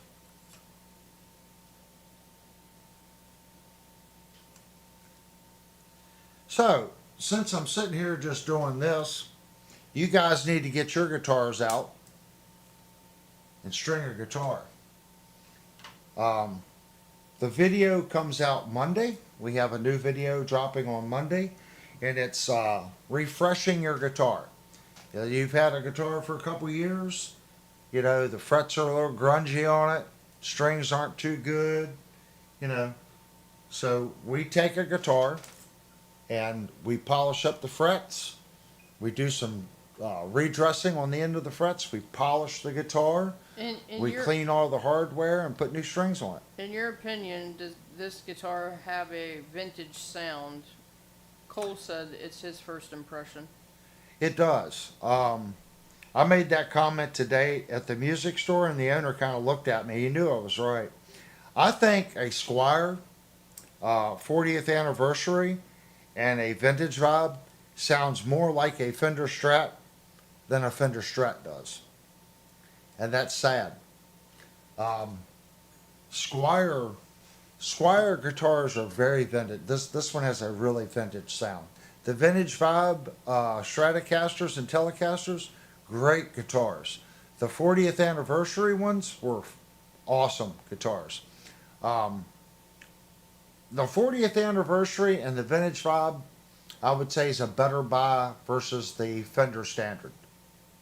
I really would. Okay, I've got to go in here and grab the F1 oil because we need to lube up the neck.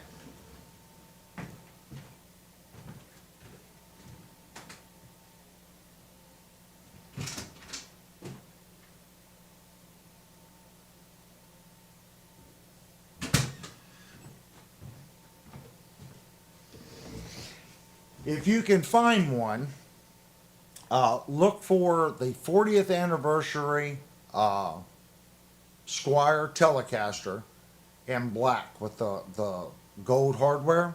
Look for that one, and then look for the green one. Both of those guitars, just beautiful. The black 40th anniversary with the gold hardware, my gosh, that was a beautiful instrument. Beautiful instrument. Every part of that instrument was just beautiful. The green one, was pretty too, but the black one, oh my gosh, the black one was just. Mini Guitar Society has to go. Who is it? Mini Guitar Society. Oh, thank you so much for coming in. I saw you in Philip McKnight's stream last night. I don't know if I tried to say hello to everybody that was in the stream that I saw. So it was good seeing you there. And I really appreciate you coming into the stream. We're just kind of down to earth, if that makes sense. We do a lot of the live stuff, and it's just a community to come and hang out and talk guitars. So hopefully, like I said, I get to read your all's chat after the stream. I don't get to participate too much, but I appreciate you coming in. Hopefully, you get the concept of the channel, that your opinion counts, and when someone asks something in the chat, it's the community's responsibility, and hopefully everyone's want to kind of help that person out through whatever problem they're having or question. But thank you so much for coming into the stream. So now I'm just going to rub it really hard into the neck. And you can see I've got it on pretty thick, guys. I really do. Now some people will leave it set. You know, you can leave it set on the neck. But by pushing it into the fingerboard the way I'm doing right here, and I'm not moving it, so that part of the rag is staying extremely wet, and I'm just forcing it into the fingerboard. It's going to take 50% of it. It was pretty dry.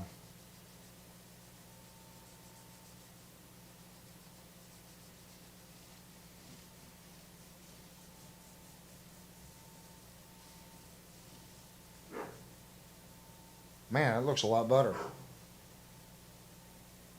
So this is something else, guys. You know, maybe once a year, when you put strings on your guitar, go through, give your fingerboard a really good cleaning like this. You know, do you have to chemically clean it? I don't think so. Look, I think if you sit here and you take the time with that oil is going to break up that grunge in it anyway, and you're going to kind of work it. Unless the fingerboard is really nasty, I usually don't put cleaners on them. I usually just sit there with the oil and the rag and rub it back and forth. Just keep rubbing it. It will clean. That oil's going to hydrate it, and that dirt's going to come out of the fingerboard. It's going to be fine.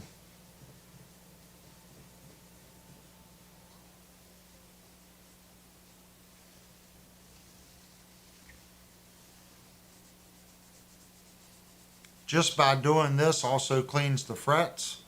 Get in there, and because it's the dead skin from your fingers. So just get in here and hit the side of the fret. I'm using my fingernail, and I'm just pushing in on the fret a little bit.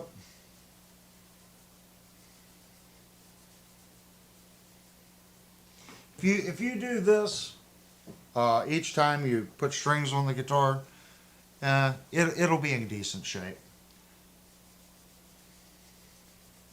It doesn't take that much time to sit here and clean the fret, get that goo off the side. It collects right in between the edge of the fret and the fingerboard. So you can see how much has come out of this guitar. So I'm just working it right in that corner with my fingernail, in it, just right there. It's all you need to do. Now, once it gets to a certain point, yeah, you're gonna have to get in there and use some fret erasers, or I haven't used fret erasers in a long time. I think if you're gonna tape off the neck, 'cause if you don't tape off the neck and you use the fret eraser, it discolors the fingerboard. And even if you go back over it with your F1 oil, you still see it. So I'm not a big fan of the fret eraser anymore. I'll go ahead and just tape the neck off and fire up the Dremel tool and give the frets a polishing. You're not gonna beat that rotary tool. And if you do, you spent the last 5 hours. Yeah, I'm lazy, so I'm just gonna use the rotary tool. This is the stuff I use. It's Music Nomad. And I know it's expensive, but I've had this bottle and we work on guitars here. I'm going to say this bottle's 2 years old and it's probably 50% full. And I hate to fathom the number of guitars that it has done. All that is what I usually put on every guitar. So there's quite a bit of oil in that container. More than you would think. So real quick, I do want to just kind of wipe down the pickups and stuff.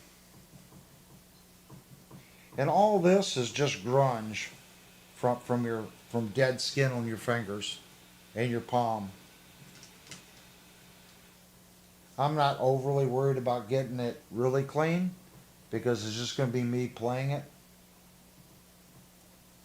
But the strings are off of it. Now's the time to kind of get in there a little bit and just kind of wipe it down. Like I said, I'm not worried about getting it perfect because I'm going to be playing it. And that's even though I put the F1 oil, I can still see a shiny spot. I can see where I've been playing the guitar. What time we got, hon? How long we been on?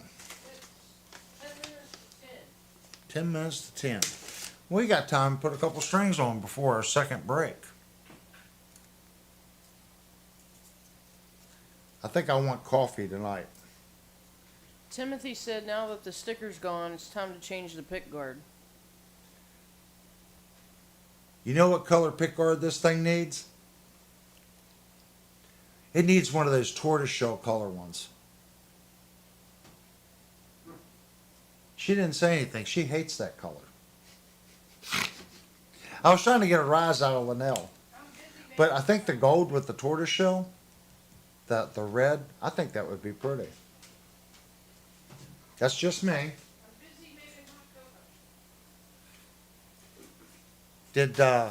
Was you by the microphone? Because if you were, I couldn't hear you.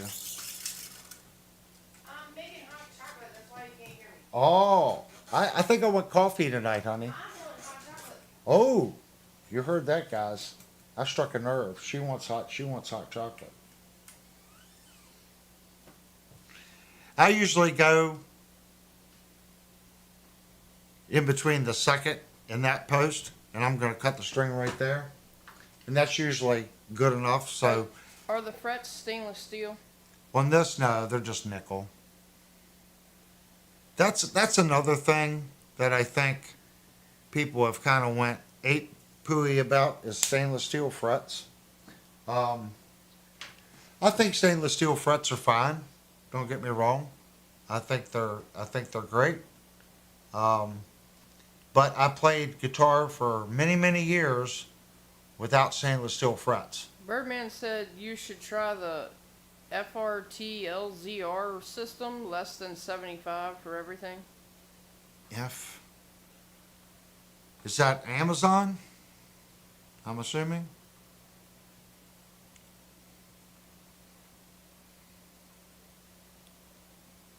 I don't think I put enough down in the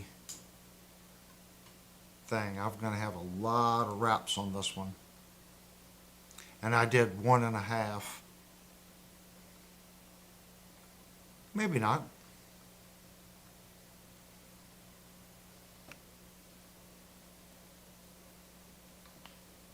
Might be okay.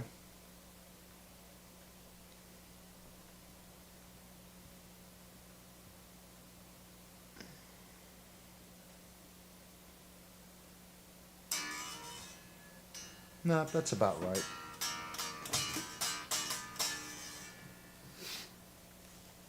So go to our 32.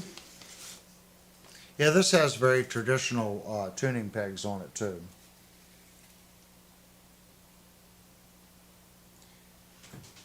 So if you guys want, you can post down below. Everyone here, like Birdman, he doesn't.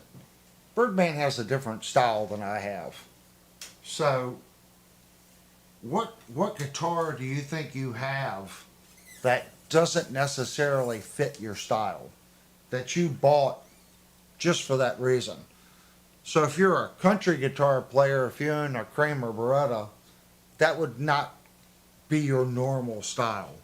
If you're a rock guitar player and you own a Nashville Strat or something like that, maybe that's your weird guitar. For me, I would say the Nashville Strat and my hollow body are the two that I have that are, you know, a little on the different side. But that's why I bought them, because they were different.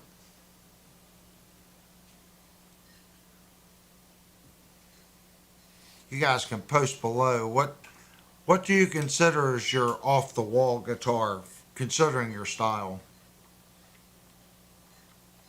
Try to keep that chat rate up. Hopefully everyone tunes in on Monday for our next video. I have one more guitar on the bench, and then we're going to start working on our Ibanez Jim Jr. That's going to be an interesting series of videos.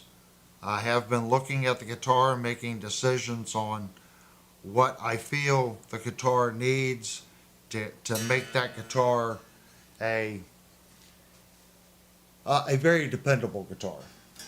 So I have been looking at it, trying to come up with some solutions for some of the problems that we found on it. Is the guitar horrible? No, I think I made my point, when we did the video. It's the guitar is a little under what I'm used to seeing from Ibanez. The fit and finish on it was a little on the rough side for Ibanez.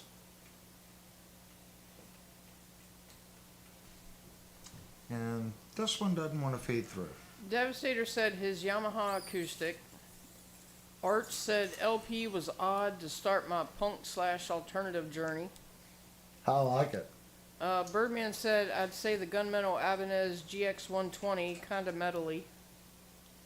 I want a video of that, Birdman. Ubi said every guitar I have doesn't fit my style. Really? All right, Ubi. What do you feel the ultimate guitar for your style? Now, I won't say ultimate. The ultimate guitar in your budget for your style would be. If nothing you have is technically your style, and we're saying a budget, don't go like a $5,000 instrument, but what would be a good working man's guitar for you that would fit your style, in your opinion? Lewis said his Joe Pass Epiphone Emperor 2 Jazz guitar. Guitar Bob said his homemade neck through. Oh, I want to see that.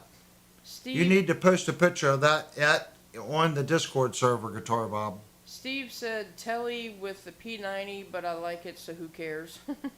Is that the one, Steve, that you posted pictures that you did all the wiring on Discord? And Ubi said problem is my style is so all over the place.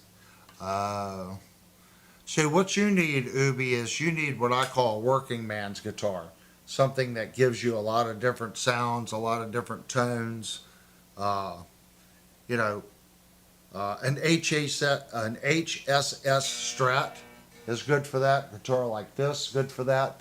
My Alex License was great because it was humbucker, but you could split the coil on both humbuckers, and it had phase switching with the tremolo. You could get a lot of different sounds out of that Alex License model Les Paul. A working man's guitar. You know what, Ubi, do you have a Yamaha Pacifica? you should maybe look into a Pacifica. If you have one, then you know what I'm talking about.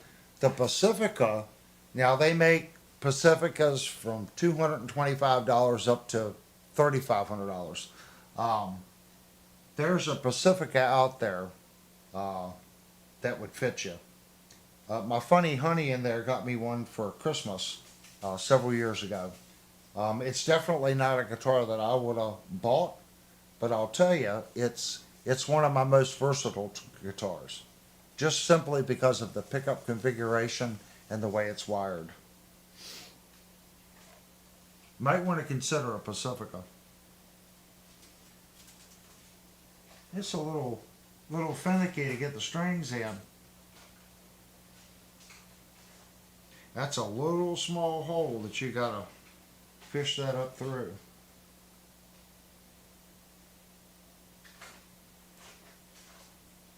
This one is not cooperating.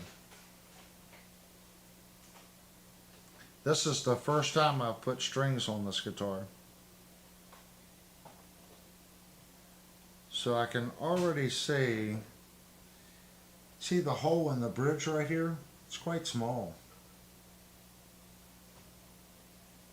And the hole in the back of the guitar is quite large. So I guess you gotta sit here and just poke around until it falls through the bridge. Cole has to go. Okay, Cole.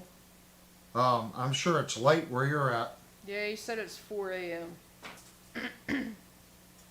Thank you so much for coming into the stream, man. It's good to have you here. Yeah, this one is being, it like goes to that point and then stops.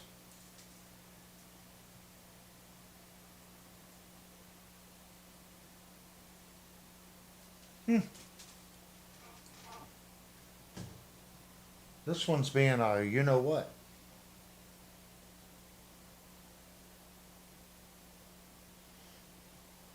So I think what's going on here when they bored the guitar, the bore inside's large. So I'm just hitting the base plate of the bridge all the way around. So you just got to keep pushing this thing back and forth until you get lucky enough to hit that hole. And it's a small hole on the bridge.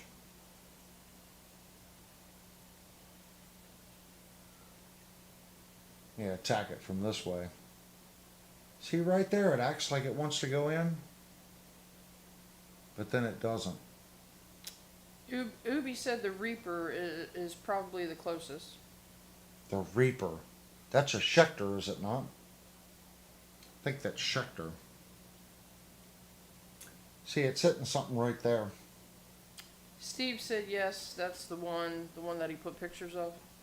Yeah. I like a P90. If you guys want to look at Steve's guitar, he posted pictures of the guitar that he was working on. Steve said mini humbucker P90 telly neck pickup 5-way switch phase switch serial/parallel and the ability to add the neck to position 1 and 2. Got it.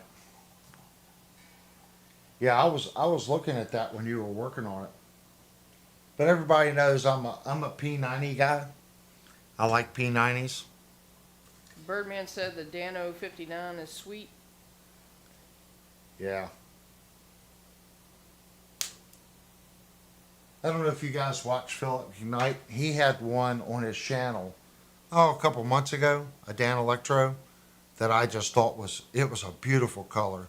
It had that sparkly, all the, what do they call it, metal flake in it. Guitar Bob just posted 2 of his builds. He said the other pick is the back of the one on the left in Discord.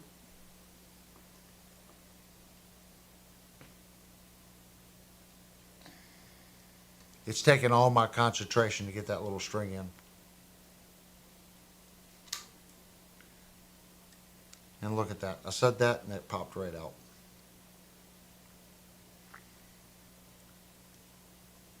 It's almost break time.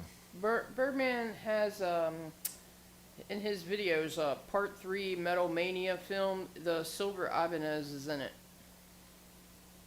Metal Mania. In the videos that he puts up. Right. I don't know if I've seen that one. Man, I know I haven't. We will make it a point to go check that out, man.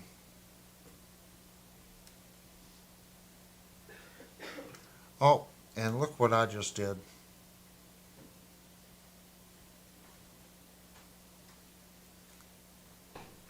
I put that in the. Good thing I cut it long.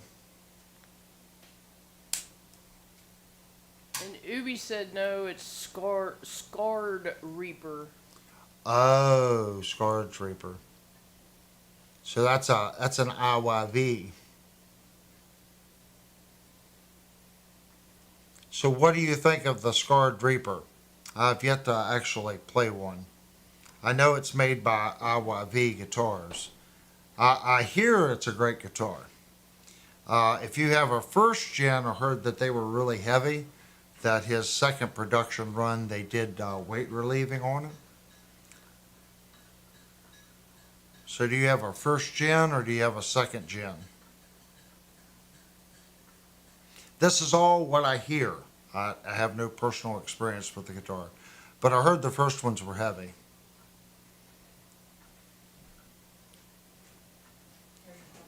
If it plays anything like the IYVs that we've been getting here, it probably plays pretty good.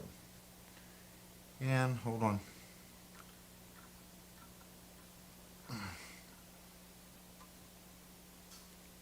Okay. I had never played the IYV, and I ended up getting 3, and all 3 of them play really nice. And I know Penagore that's in the chat, he was telling me how he liked his IYVs. But I had never purchased one. So I have purchased them now, and they're good playing guitars. I still don't know how this guitar right here, for $167, how that guitar has any business playing as well as it plays. Right now on Amazon, $167. That's crazy good. That's a great playing guitar.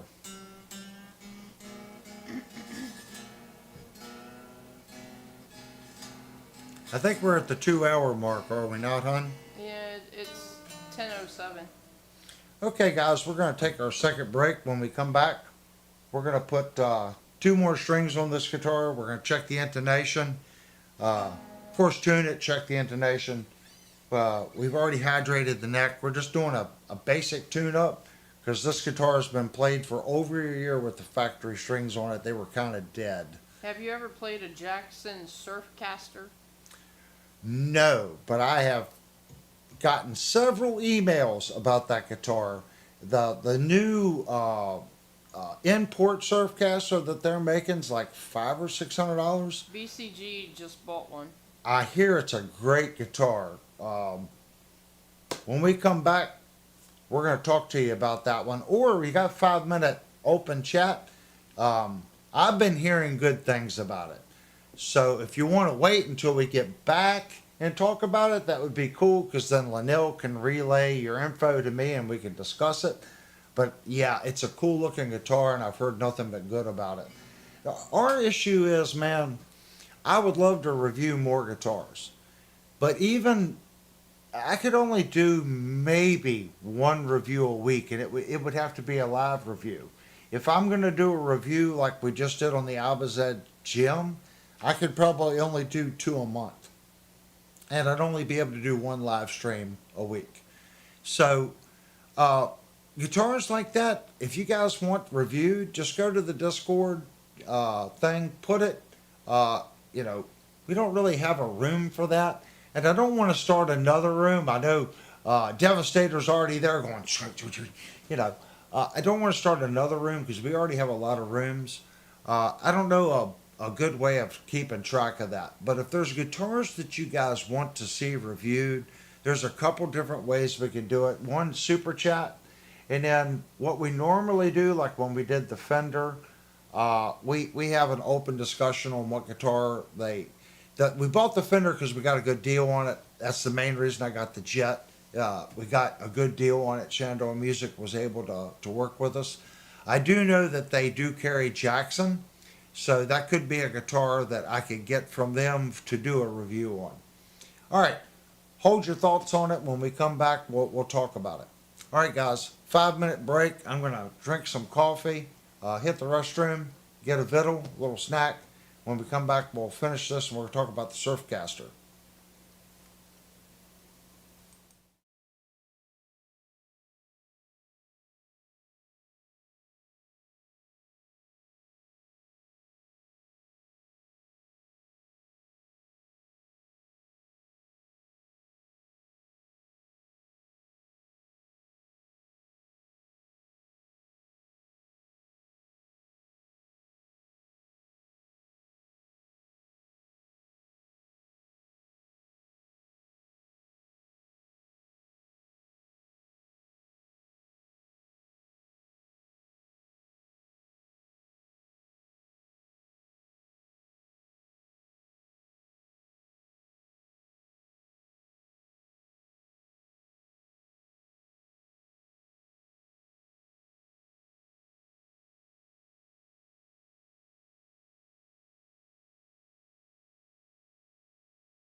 Okay, guys, during the little break, one, I've been drinking my coffee.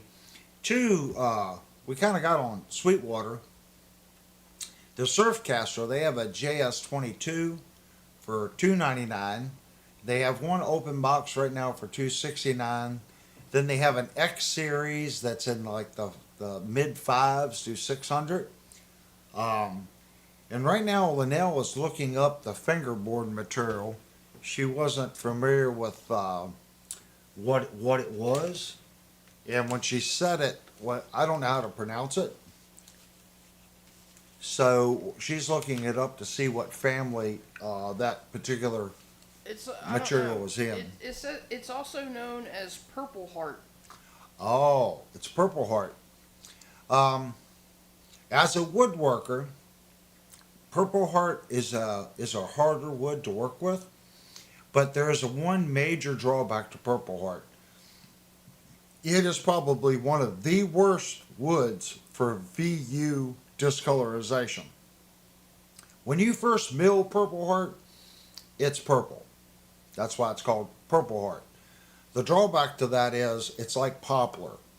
Poplar, when you first mill poplar, it has a it's either going to look green or light brown. That's why poplar is used more for paint grade materials because the grain and the color in poplar, it'll have these dark green blotches or areas, black striping, and it'll be a light tan. If you set that out in the sun and you put a board across it, just lay it out in the sun for one day. Pull the board off and there'll be a stripe in that piece of poplar. Purple Heart's worse. Purple Heart will go from that nice, beautiful purple color to like a reddish brown kind of color within a couple months if it's in direct sunlight. Guitar Bob said he has to go. Oh, okay, Guitar Bob. Thank you so much for coming into the stream, man. It's great having you in. I like it when people come back each week and participate, man. It starts to form like a little family, if that makes sense. Thanks so much. I'll talk to you on Discord. Be on there a little bit this week. I got a lot to do this week, but I will make it a point to at least hop in a little bit each night. Yeah, but that's the drawback to Purple Heart. Purple Heart, when it's first milled, if you could seal it and you could put a UV sealer on it, something that prevents the UV rays from getting into it and darkening it, it's beautiful. When it first comes out of the planer and the sander, it is beautiful. Nothing looks like Purple Heart. I'm sure they're not putting it on the guitar that way, that they're probably doing a UV cure on it and turning it a brown color. BCG got his from AMS. AMS. What did you pay for yours, or which model do you have? He said he thinks it was over $350 and JS22. He has a white one. Oh, okay. And I'm assuming that you like it. We've had a JS32 here and a JS32 offset 7-string V here. All of which I feel were great guitars at the price point.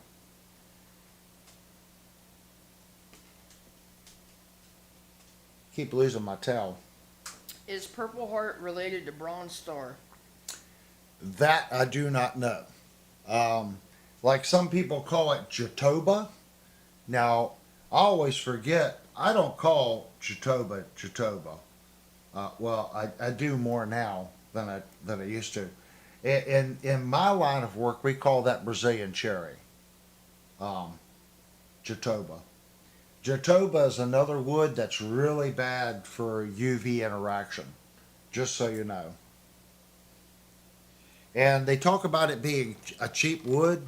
Jatoba actually is not a cheap wood. It's actually quite pricey. It was used quite regularly, believe it or not, for flooring about 10 years ago. Everybody had to have it on their hardwood floors. Great durable wood for hardwood flooring. Bronze Star is like the flathead wood screws. Oh gosh, you are laughing at that, but the place where we're working right now, everything has to be flathead. It has to be historically correct. Um, if you've got the right screwdriver, flatheads aren't that bad. People give flathead screws the wrong. Uh, they give it a bad rep, if that makes sense. If you're working with flathead screws, let me get this started so it doesn't. You know, Oh, the BC trick to it is the screw needs to be a softer metal, and when you put the screwdriver in the screw, if the screw doesn't stick to the flathead driver, you've got the wrong driver. It should stick into the screwdriver. BCG just ordered that guitar about 20 minutes ago before he came back to the stream. Oh, the Surfcaster? Yeah. Oh. And we just told him it was $2.99 at Sweetwater. We've had good and bad experiences at Sweetwater.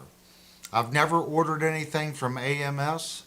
I ordered some things from Musician's Friend, and I'll be honest with you, it was supposed to be new, but I honestly think I got a floor model. And after talking to other people, it seems like they're selling off Guitar Center's floor model stuff. That's who Guitar Center uses for sales. That's their another online thing for Guitar Center. I don't know if there's any truth to that or not. But the one that I got from Musician's Friend, it looked used.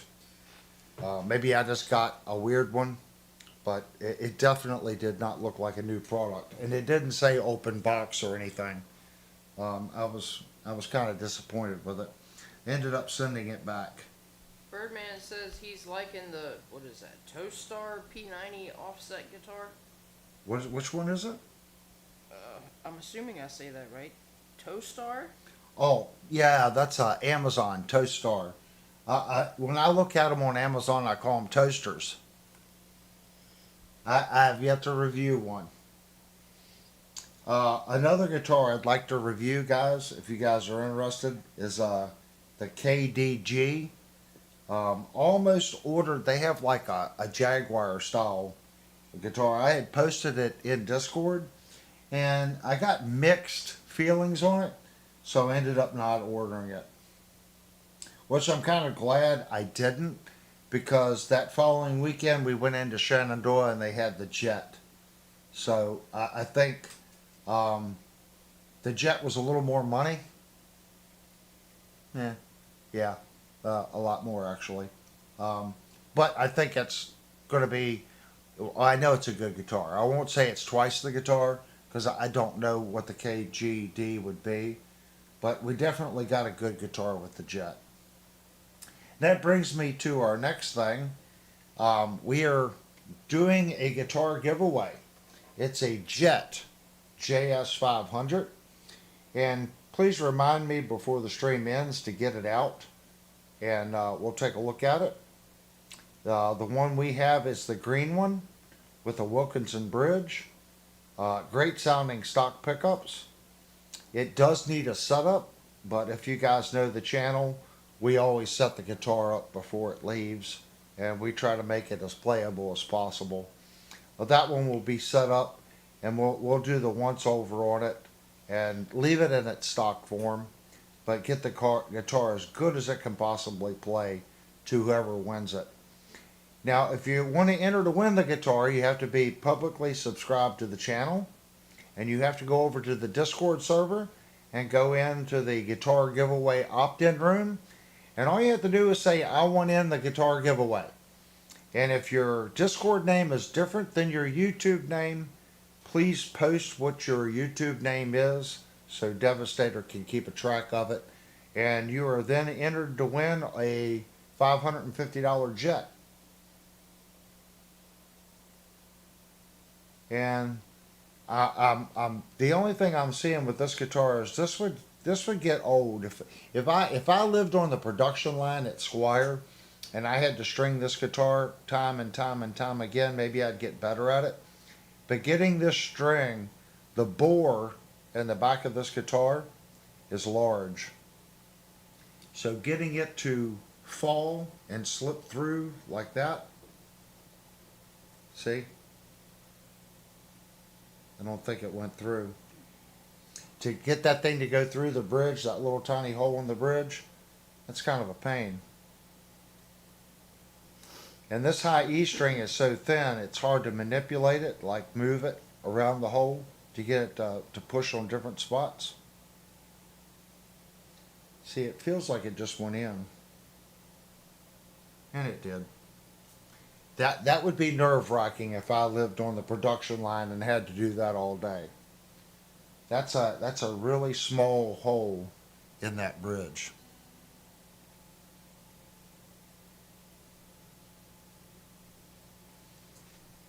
But everyone knows I'm kind of a Floyd Rose guy, and you guys are probably like, this guy works on Floyd Roses and he can't get strings through a fixtail. You get good at what you work with all the time. Like I said, this guitar is one of those guitars for me. It's not my thing, I guess. I bought this guitar because it's different. Like, this is the only guitar that has these type tuning pegs where you push the string down in the tuning peg and then you twist it and then spin it around the tuner. This is the only guitar I have like that. I like these tuners. It's a cool little novelty thing. But as far as speed and tuning, I foresee me putting locking tuners on this guitar. This is cool. I get it. It's very traditional. But I don't think the tuners are going to change the sound of the guitar. And it would make string changes far faster. And that's what it's about. Ease of string changes. But this is cool. I think I had a Fender American about 18 years ago that had tuners like this on it. I did not keep my Fender American because of the volume knob. I struggle with the volume control on Fender Strats. Timothy said he hasn't noticed the Purple Heart changing color yet on his Banshee. Is it purple? Purple Heart, when it's milled, is purple. When I say purple, it is purple. If your fingerboard looks brown or tan or blackened, it's already changed colors. Does that kind of make sense? I'll have to get a picture of one in the shop and post it in Discord. When it comes out of the machine, it is purple. I mean, some pieces are dark purple, some are lighter purple. But within, let's say you put it out in the sunshine 2 days, it'll be light brown.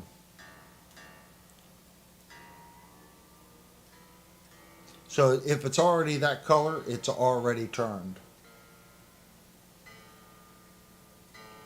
Once it gets to that color, it'll stabilize and stay. Cherry does it as well. So if you have cherry cabinets and it's in a room with windows, look at the cabinet that's directly facing the window that gets the sunshine. It will be a darker color than the ones that do not get direct sunlight.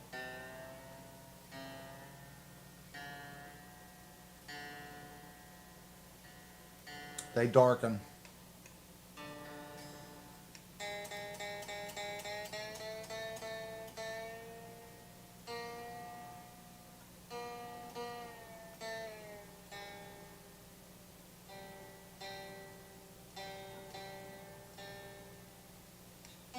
Close enough. Ooh, got a little sitar thing going on there.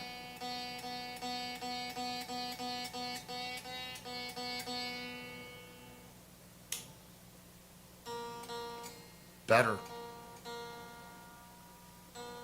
It's like, it sounds like a sitar.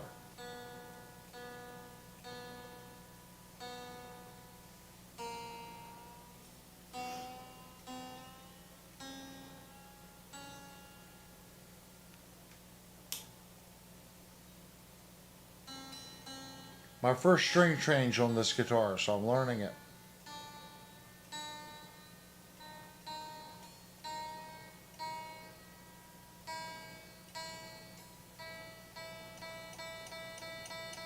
Just get it close.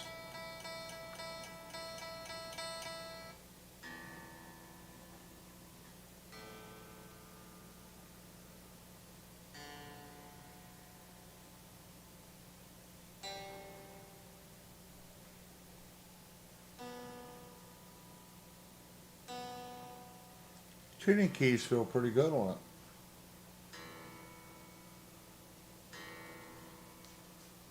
All right, let's just do a quick double check. Not bad.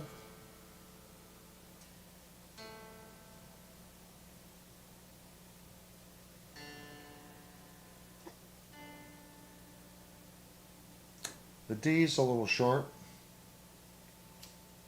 So let's see how the G is. The G's a little sharp.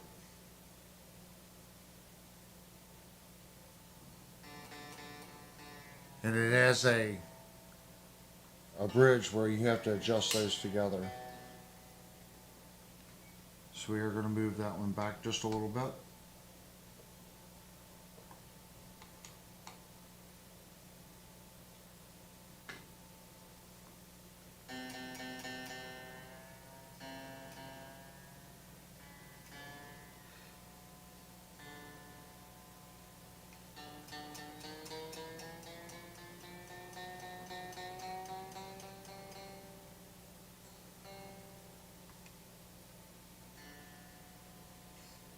So if you guys are watching, I'm just double checking the intonation. Let's see how much better that is. Still a fraction sharp. We're going to try it one more time. I don't want to destroy the strings. It'll be better than it was.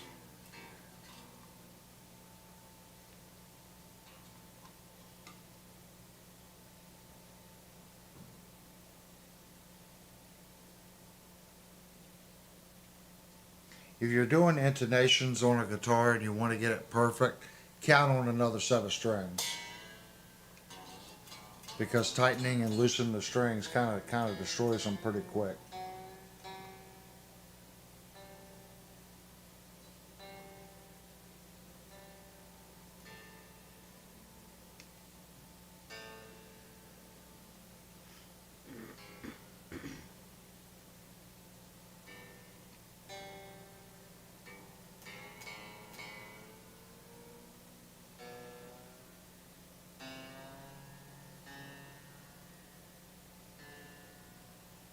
It was on the wrong string. I'm like, that it can't be two D's. They can't see the tuner. Oh, you guys can't see the tuner? Hold on. It's on a stand.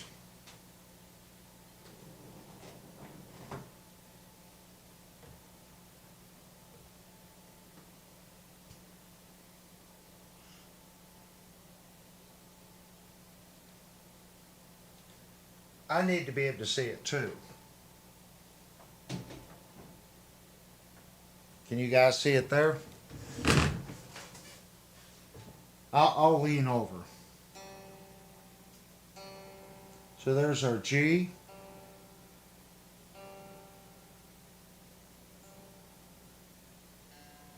There's our D. That's good. So let's double check it. That's good. Now, both those strings are on the same saddle.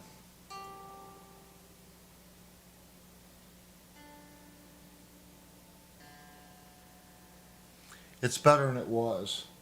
The D's a little flat and the G's a little sharp. But it was really bad. Our B's are just a fraction on the sharp side there, but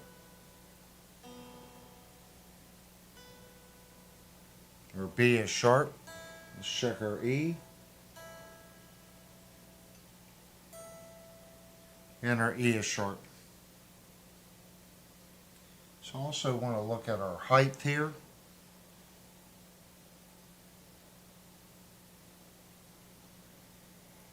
So they need, that one needs to come down just a little bit. So before I get too crazy on adjusting it,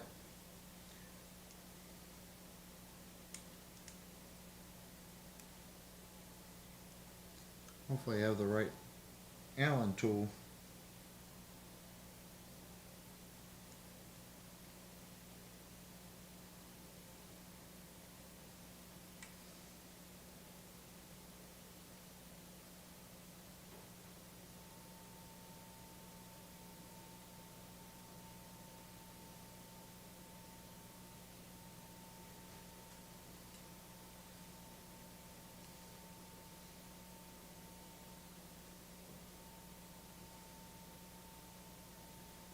Doesn't look bad right there. Now let's see where we're at when I bring it back up to tune.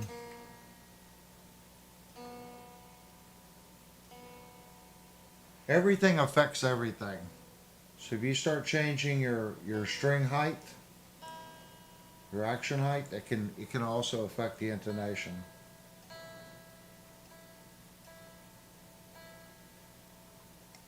Let's see where we're at. Still just a fraction short. So we're going to move that saddle back just a little bit.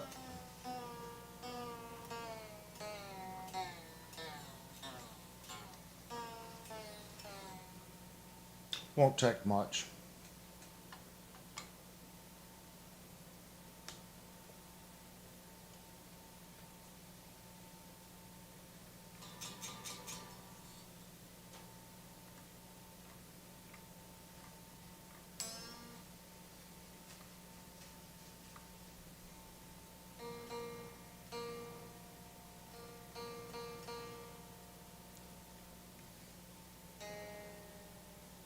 I was tuning the wrong one. That's what I get for not like looking at the tuner pegs.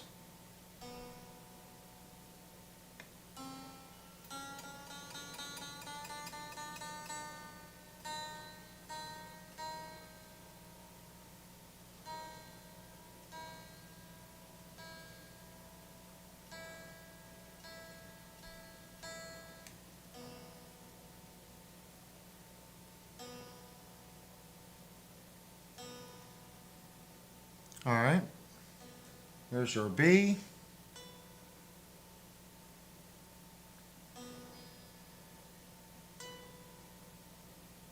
B is still sharp.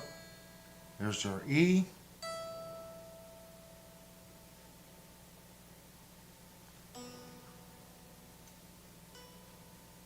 The B is sharp.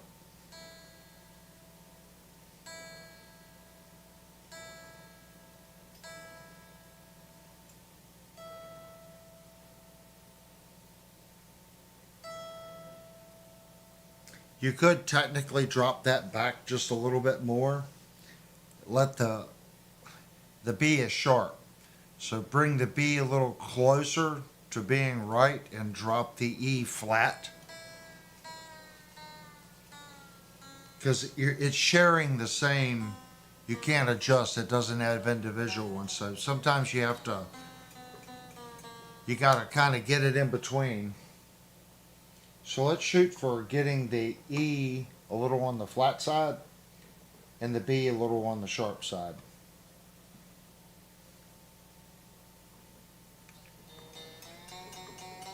Do you stretch your strings? Doing this is pretty much all you need to do. And if you want to stretch, you can overtune them. You'll see I'll go sharp a note. Do it quite often. When I'm tuning, I'll just go up like see I'm at F right there. And I'll just bring it back to E. Doing this, it's stretching that string, tightening it and loosening it, tightening it and loosening it. It'll still fall off a little bit.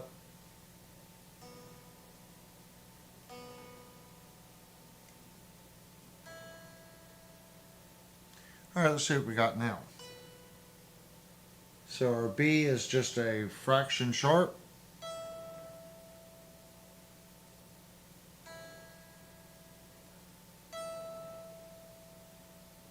You can see our E is just barely falling off.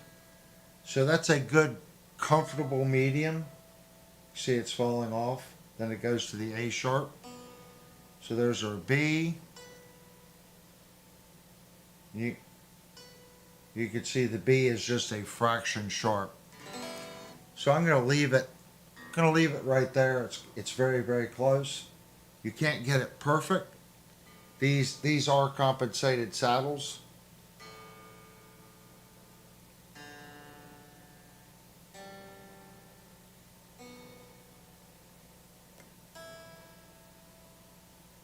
I'd say we're pretty good.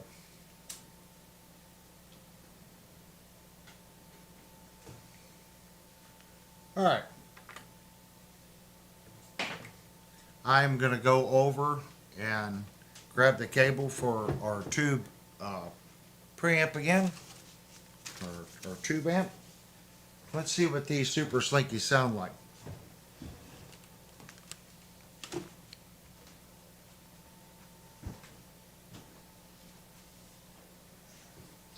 Also need to turn back on the 2 channels for the DI.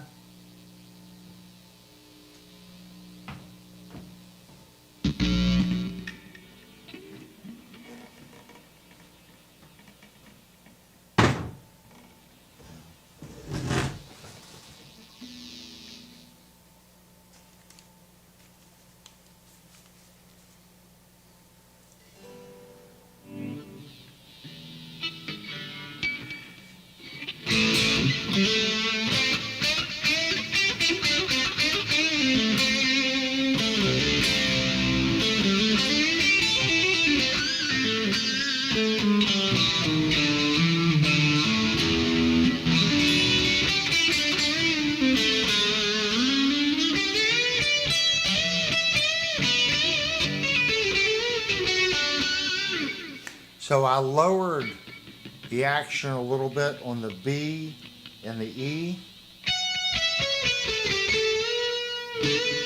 Want to make sure it's not fretting out.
All right, feeling it. It feels.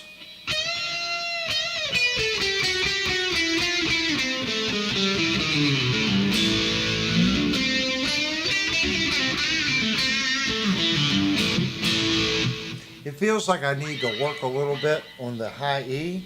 Do you stretch your strings when you do a Floyd Rose? I usually what I do is I don't lock the nut until the following day, if that makes sense.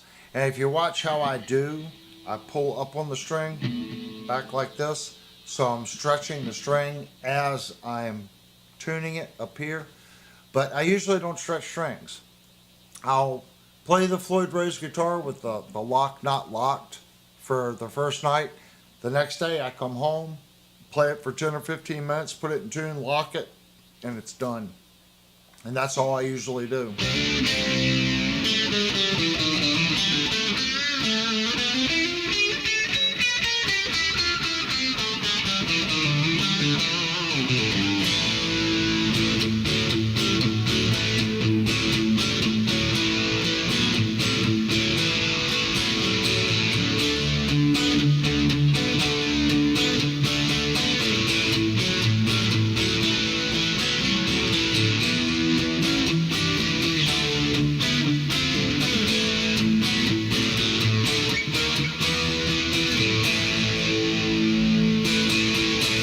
That sounds a lot better.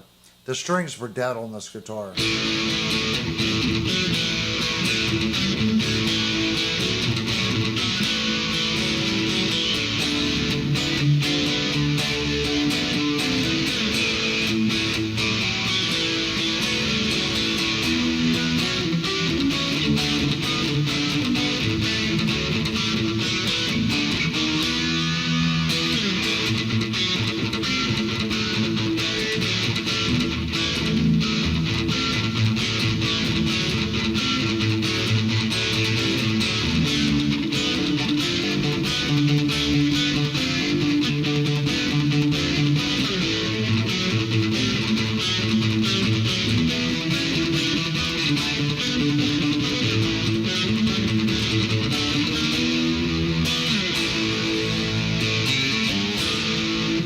Out of practice on playing it like that.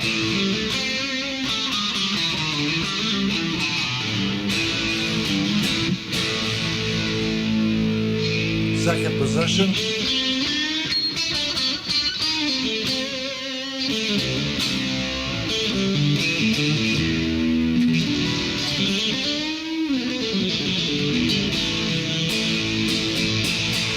I really like this guitar. This guitar will go back on the wall now. I took it down because the strings were dead on it. This is a great playing guitar. I like it because it just sounds different. It's got a different sound.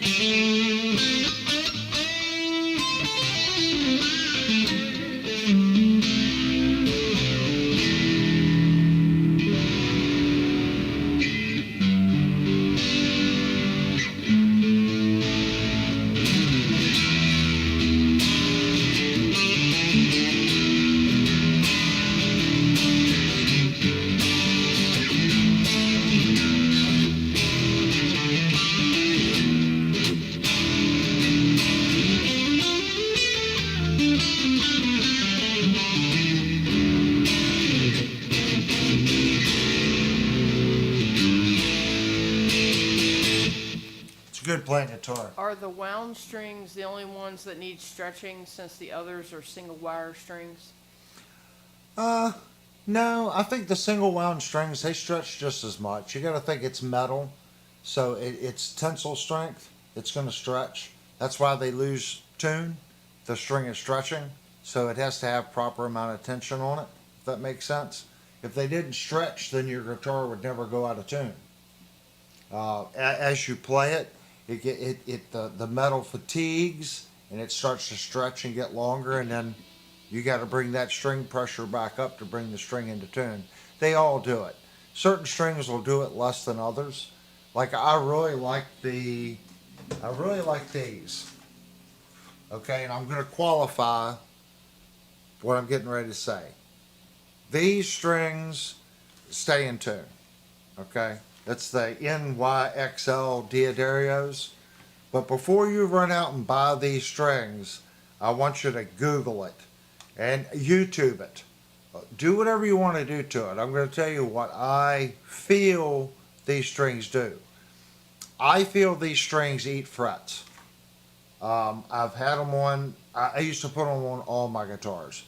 It seems like I'm getting more fret wear on guitars that I use these strings on. I could be completely wrong. I'm letting you know that I feel, because I work on guitars, excessive fret wear on anything that I've ran these strings on for 2 or 3 years. I am going to gradually get away from them on all my guitars. That's why I just put Super Slinkies on. I bought some Diodario XLs for another guitar. BCG has to go. Oh, thank you so much, BCG, for coming in. Thanks for sharing your Jackson thing.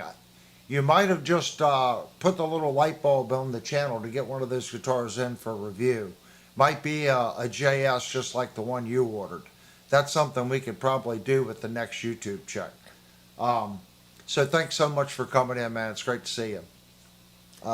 This is just my experience. If you play these strings and you feel that you're getting extra fret wear, if you would, put a comment in the comment chat section. And then you can also leave a comment if you're watching this at a later date down below in the comment section. But I feel that I was getting excessive front wear with those. So the Super Slinkies, these strings are dirt ball cheap. And the guy I used to play with, he was the lead guitar player. This is all he would play, the Super Slinkies.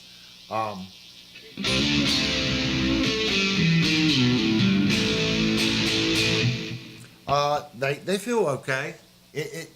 What I feel with these is I feel the turning on the string more. You know, the rap.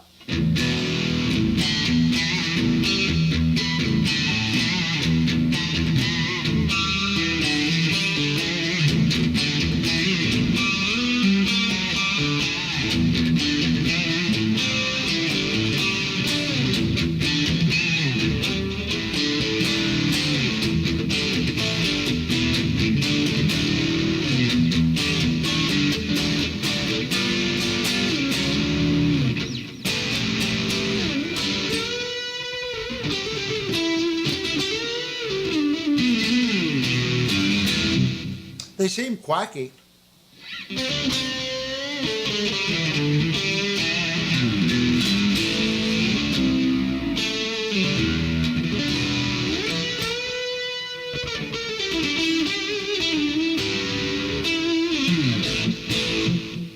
They sound fine to me. They got a nice pull. They're predictable.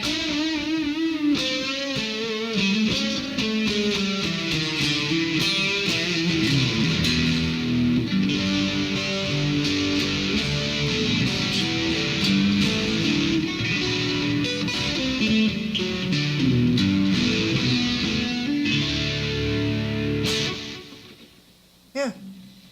I think these strings were like $5. $6.99. That's pretty cheap for a set of strings. All right, where's our other stand? We're missing a stand.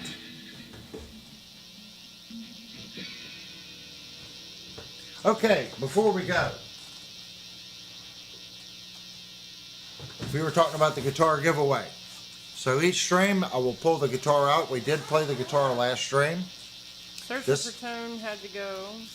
Oh, Searching for Tone left us. Well, he just said he's got to take off. Oh, thank you so much for coming into the stream. Means a lot, man. Really does. Timothy has to go. All right, Timothy. If you haven't entered to win the guitar, go over to Discord, say, I want to enter. This is November's guitar giveaway. The drawing date will be November 29th, which is a Saturday, the last Saturday of the month. It is a Jet JS 500. And the whammy bar is in the bridge.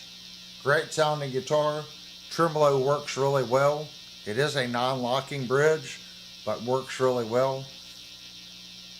Roasted maple neck. Locking tuners. So if you want the chance to win this one, head over to Discord, go into the opt-in room, and say, I want in. And like I said, you have to be publicly subscribed to the channel. Last month's winner was Trucker Bob. Trucker Bob won a Fender Player, and we did a setup on it.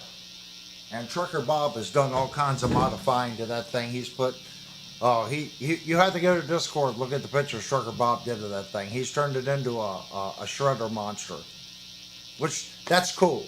That's what the channel's about. Get something, make it your own, make it you, and that's exactly what Trucker Bob did.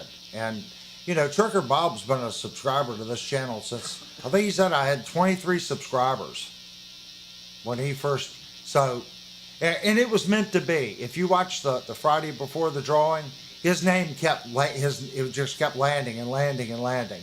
So we will do a test stream again this time where we spin the wheel, make sure everything's going.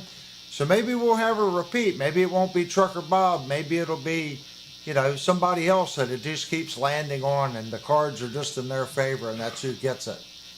All right, guys, I'm going to switch over to the other camera. Definitely wanted to go over the guitar giveaway. So that's November's guitar giveaway. We're going to give away some other things. I got a couple other little things up here that we're going to do a giveaway. Probably next stream we'll do a little giveaway. I want to thank everyone for coming in and hanging out. It means a lot to me. It really does. I think we're building a really good community, and I think everyone gets it. That everyone just comes in, shares their opinion, and discusses it. We're all adults here, and we've been very fortunate as far as trolls and just people coming in causing chaos. Been really a fortunate channel. I'm sure there'll be good and bad nights, but we try to keep the stream family oriented. Everyone treats everyone with respect. That's what I respect. I know I work hard and I have opinions. You guys work hard and you guys have opinions. All those opinions go into the bowl and we stir it up, and that's what makes us us. And we hope that we can help other people, make a decision on a pickup or a guitar they're thinking about getting, or a pedal or an amp, whatever it is. Just kind of help the person out. Tell them your thoughts or your experiences with it, and that's all you can do. It's up to that individual to make the decision on whether or not they're going to take that leap of faith based on my preference or decision, or yours, or or as a community. You got some kind of buzzing noise going on. Yeah, I heard that earlier. I don't know. Remember, guys, we have a bad board. I pretty sure it's one of the channels in the board. We know that we have some fixing to do. I did mute that channel. It is in the board.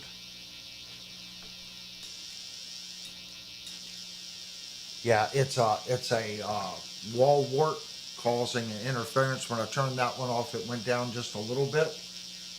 Lewis said it needs a noise gate. Yeah, my one gate is disassembled on it. I'm also picking up a lot of other interference on the other side from the other room. We've made some changes, so I hear a little crackling too from the one channel. So I'm hearing a bunch of different things. What I'm hearing is the crackling, and that's the one channel going out. I don't know which one is causing it.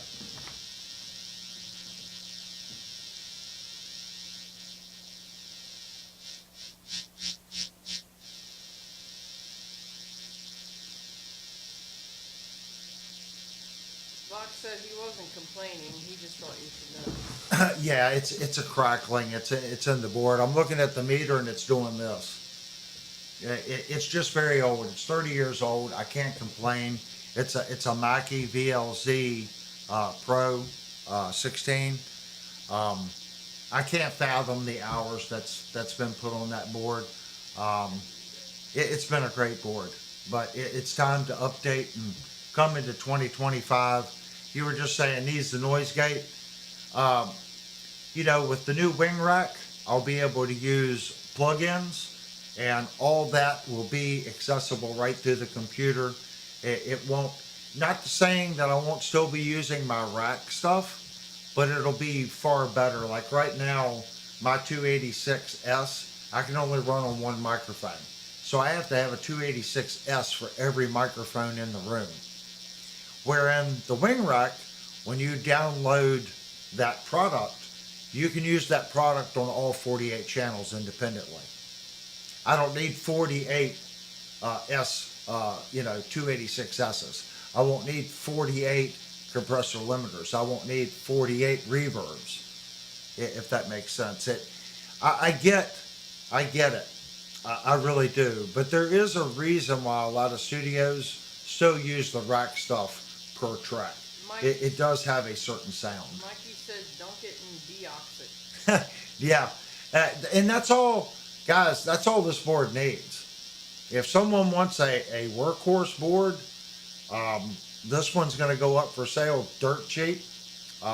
Right now there's 4 channels causing dirt noises. Devastator said send it to Mike. Yeah, exactly. Mike, the problem with if you got to pay someone to do it, it's going to be $400. There's 200 potentiometers in that board. You got to clean them all. So it would take somebody a full day just to take that thing apart and deoxit all the tracks. And it would be fine probably for another 30 years. The thing of it is, someone's probably going to charge you $400 or $500 to take it apart, to get in there and deoxit the right way and clean it. You can't buy this board for, I think this board still sells for like $1,100. But if someone wants it, it's going to be dirtball cheap. You spend a day of your life with a can of deoxin in there, and it would be a great board. Might even do a giveaway on it if someone needs an old board and then wants to put some time in it. You can hear the crackling, and that's just dirt in one of the potentiometers. You'd have to go through, clean all the jacks too. Just like we were talking about what it did to my Pro Valve. It looks like a brush with little bristles all over it. Just squirt it and go every input terminal on the back of that Mackie. Just give it a good cleaning. I guarantee you it would take you a day to clean every potentiometer and every input and output jack on that thing, and then put it back together. It's a good day's work. Trucker Bob said time for that new Behringer. Exactly, the new wing rack. Probably mid-November, guys, we'll get it in. But we also have to update the computer. So we're probably looking at February or March before I get the new system up and running. So hopefully it'll hold on. Steve said I'd fix it and use it. Yeah. I just want to change it because I want to start using plugins. I want to start doing more recording. And the wing rack's going to allow me to be able to do that easier. I do have a DP32. If anybody wants a Tascam DP32, it's a 32 channel digital recording device. It's got a built-in board. Hit me up. I haven't used that in a long time. I'm going to switch over to hard disk recording through a DAW. So I've got the DP32 that can go at any time if someone wants to. It's basically brand new. And then this Mackie whenever I get the wing rack. All right, guys. If you don't know, go over to Discord. Like I said, enter to win the new guitar, and just go over there and hang out. There's a couple different rooms. You can get in there and chat with the people. And I want to thank everyone for coming in. Don't forget, we've got a video coming on Monday night. It's just tuning up your guitar, shining up the frets, shining up the body, give it a good intonation, installing strings on the flute rose. Be a fun it's a 1 hour video, but there's a lot of information there. And then I have another video coming out next week that's going to be installing pickups in a Firefly. And then our following video is going to be working and reshaping an Ibanez Jim Jr. neck, cleaning one up and fixing the frets and giving that guitar a really good once over. And of course, every week we go live on Thursdays and Saturdays. So if you haven't already, please go down, hit the little thumbs up button. Please consider subscribing. And no, you didn't have to subscribe to chat. I don't force anyone to subscribe to chat. I want you to come in, join in the fun, meet the people here. I consider everyone a member. That's how it is. There's no paid members on this channel. The channel operates off super chats. And if you gave a super chat this time, thank you so much. That's what keeps the channel rolling. And that's why there's no commercials. So commercials will not turn on this for at least 2 or 3 days, sometimes a week. So if you're watching it and there's commercials, come live. No commercials when it's live. All right, guys, thank you so much. If you know, we're going to do 5-minute closing window, and that allows you guys to talk and finish up your conversations. And I'll see everyone in the chat window on Monday night, and I'll see you on Thursday night stream. Thanks, guys.